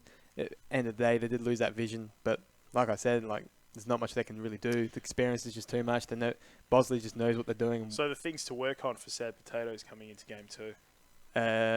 Everything. Everything. Everything. It is rough to say, but I mean, when someone's that low level, like they don't have the experience, they just need to work on everything. Well, let's move on to Bosley. Now, was this more of a factor? Obviously, you know, we've seen the Sad Potatoes. They're a very, very inexperienced team. Bosley had a lot more experience. But let's take Bosley and let's put them up against a Shenton College, for example. Right? The gameplay of Bosley from the outset, you know, are they at the level or are they that good? Did they win that so comprehensively because they are at the level of a Shenton College? No. Or did they win that comprehensively because Sad Potatoes is just that sad? Not at all. You saw a few instances where like Wukong himself would just go running in blind into the jungle, which if you're versing someone like Shenton, you just wouldn't do. Yep. Like it would just be suicide. And especially when he would jump into like mid lane, jumping onto that Yasuo. I'm not sure what minute it was, but he does just die because Wukong comes out of nowhere, Galio comes out of nowhere. Who Galio especially has all this global pressure with his ult, being able to jump onto an ally from almost globally, and Warwick just in his jungle farming, doing what junglers do. And like he just wasn't respecting that, and they were just jumping in. There was a few instances of everyone doing that. Vlad had a very good performance. He was able to sort of dominate that lane. They did have good vision. They were able to push up that vision, and they were able to sort of do what the rest of the teams I hadn't seen done. Like I feel as if their vision game was a bit better than Shenton, but Shenton I feel might have just been like, we can just win this easy. Let's do whatever, just run it down. Whatever. Well, it was kind of that feeling for Shenton. I mean, just thinking back to the second set of matches for today. I mean, going back to Shenton College. Against Marymount Team 3, you know, Shenton College scored their first kill at 5:40, Marymount getting theirs back at 6, and it was 2-1 there. And then from the 7th minute onwards, it was just Shenton College one after the other, with Marymount not getting a kill until the 16th minute, and that game wrapped up in the 18th minute. You know, so it was just a double kill after double kill. Of course, PVA being on that match as well for Shenton College. I mean, to me, at this point in time, Shenton College looking like they'll be the team to beat this season. Yeah, so from what I've seen, there's quite a few other strong teams in this tournament. So Shenton should have their work cut out for them if they want to win again. But to just bring it back a little bit to this game, like and Shenton, comparing it to Shenton, you know Shenton has a shot call. You can see them proactively making plays. I'm sure someone of your level of skill on the game, you'd be able to see the difference between like just. Like, there was not much of a shot caller in that Bosley team. Mm-hmm. You can see they were all kind of just running down their lanes, just doing whatever. They weren't setting up plays. They weren't doing much. They were just winning basic purely because of the better players in the other team. Yeah. Whilst Shenton, they were actively making plays. They were being aggressive. They were working on just taking advantage of the disadvantages, I guess, on the other team, the weaknesses. And they were able to just sort of win that way, and whilst being the better players. But Bosley was just winning purely off being better players. You probably can't do that against some of the other better opponents on the tournament. Well, looking forward to seeing those better opponents in the tournament and these teams going up against each other. Round 2 will be kicking off next week from 9:30 in the morning, but make sure you're checking out the stream from 9 in the morning.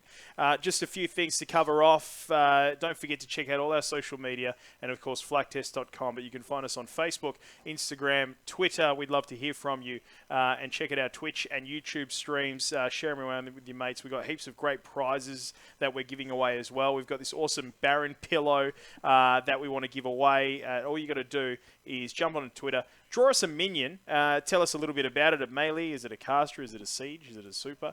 Give us some stats as well and send it to us at Flaktest Gaming on Twitter and also with the hashtag Flaktest Gaming. We've also got a League Cash prepaid game card. We'd love to hear from you with the hashtag Flaktest Gaming as well. But plenty of those prizes to come. There's even a Siberia 200 headset, which at some point in the season we'll be giving away as well. A massive thank you to all the teams that participated in round 1 today, and a big thank you to you at home or wherever you are around the world watching. We really appreciate you coming on board and checking out Flaktest Gaming. See more at flaktest.com. Round 2. We'll see you for round 2 action next Saturday. Tell your friends. Perth time. Tell your friends. Hit the presses. Perth time, Western Australia. From 9 a.m. the stream will be live. The pre-show from 9:30 and then the games from 10 o'clock. All matches can be seen online at flaktest.com. That's it for us today with round one action. Have a fantastic weekend and we'll catch you next week. See ya.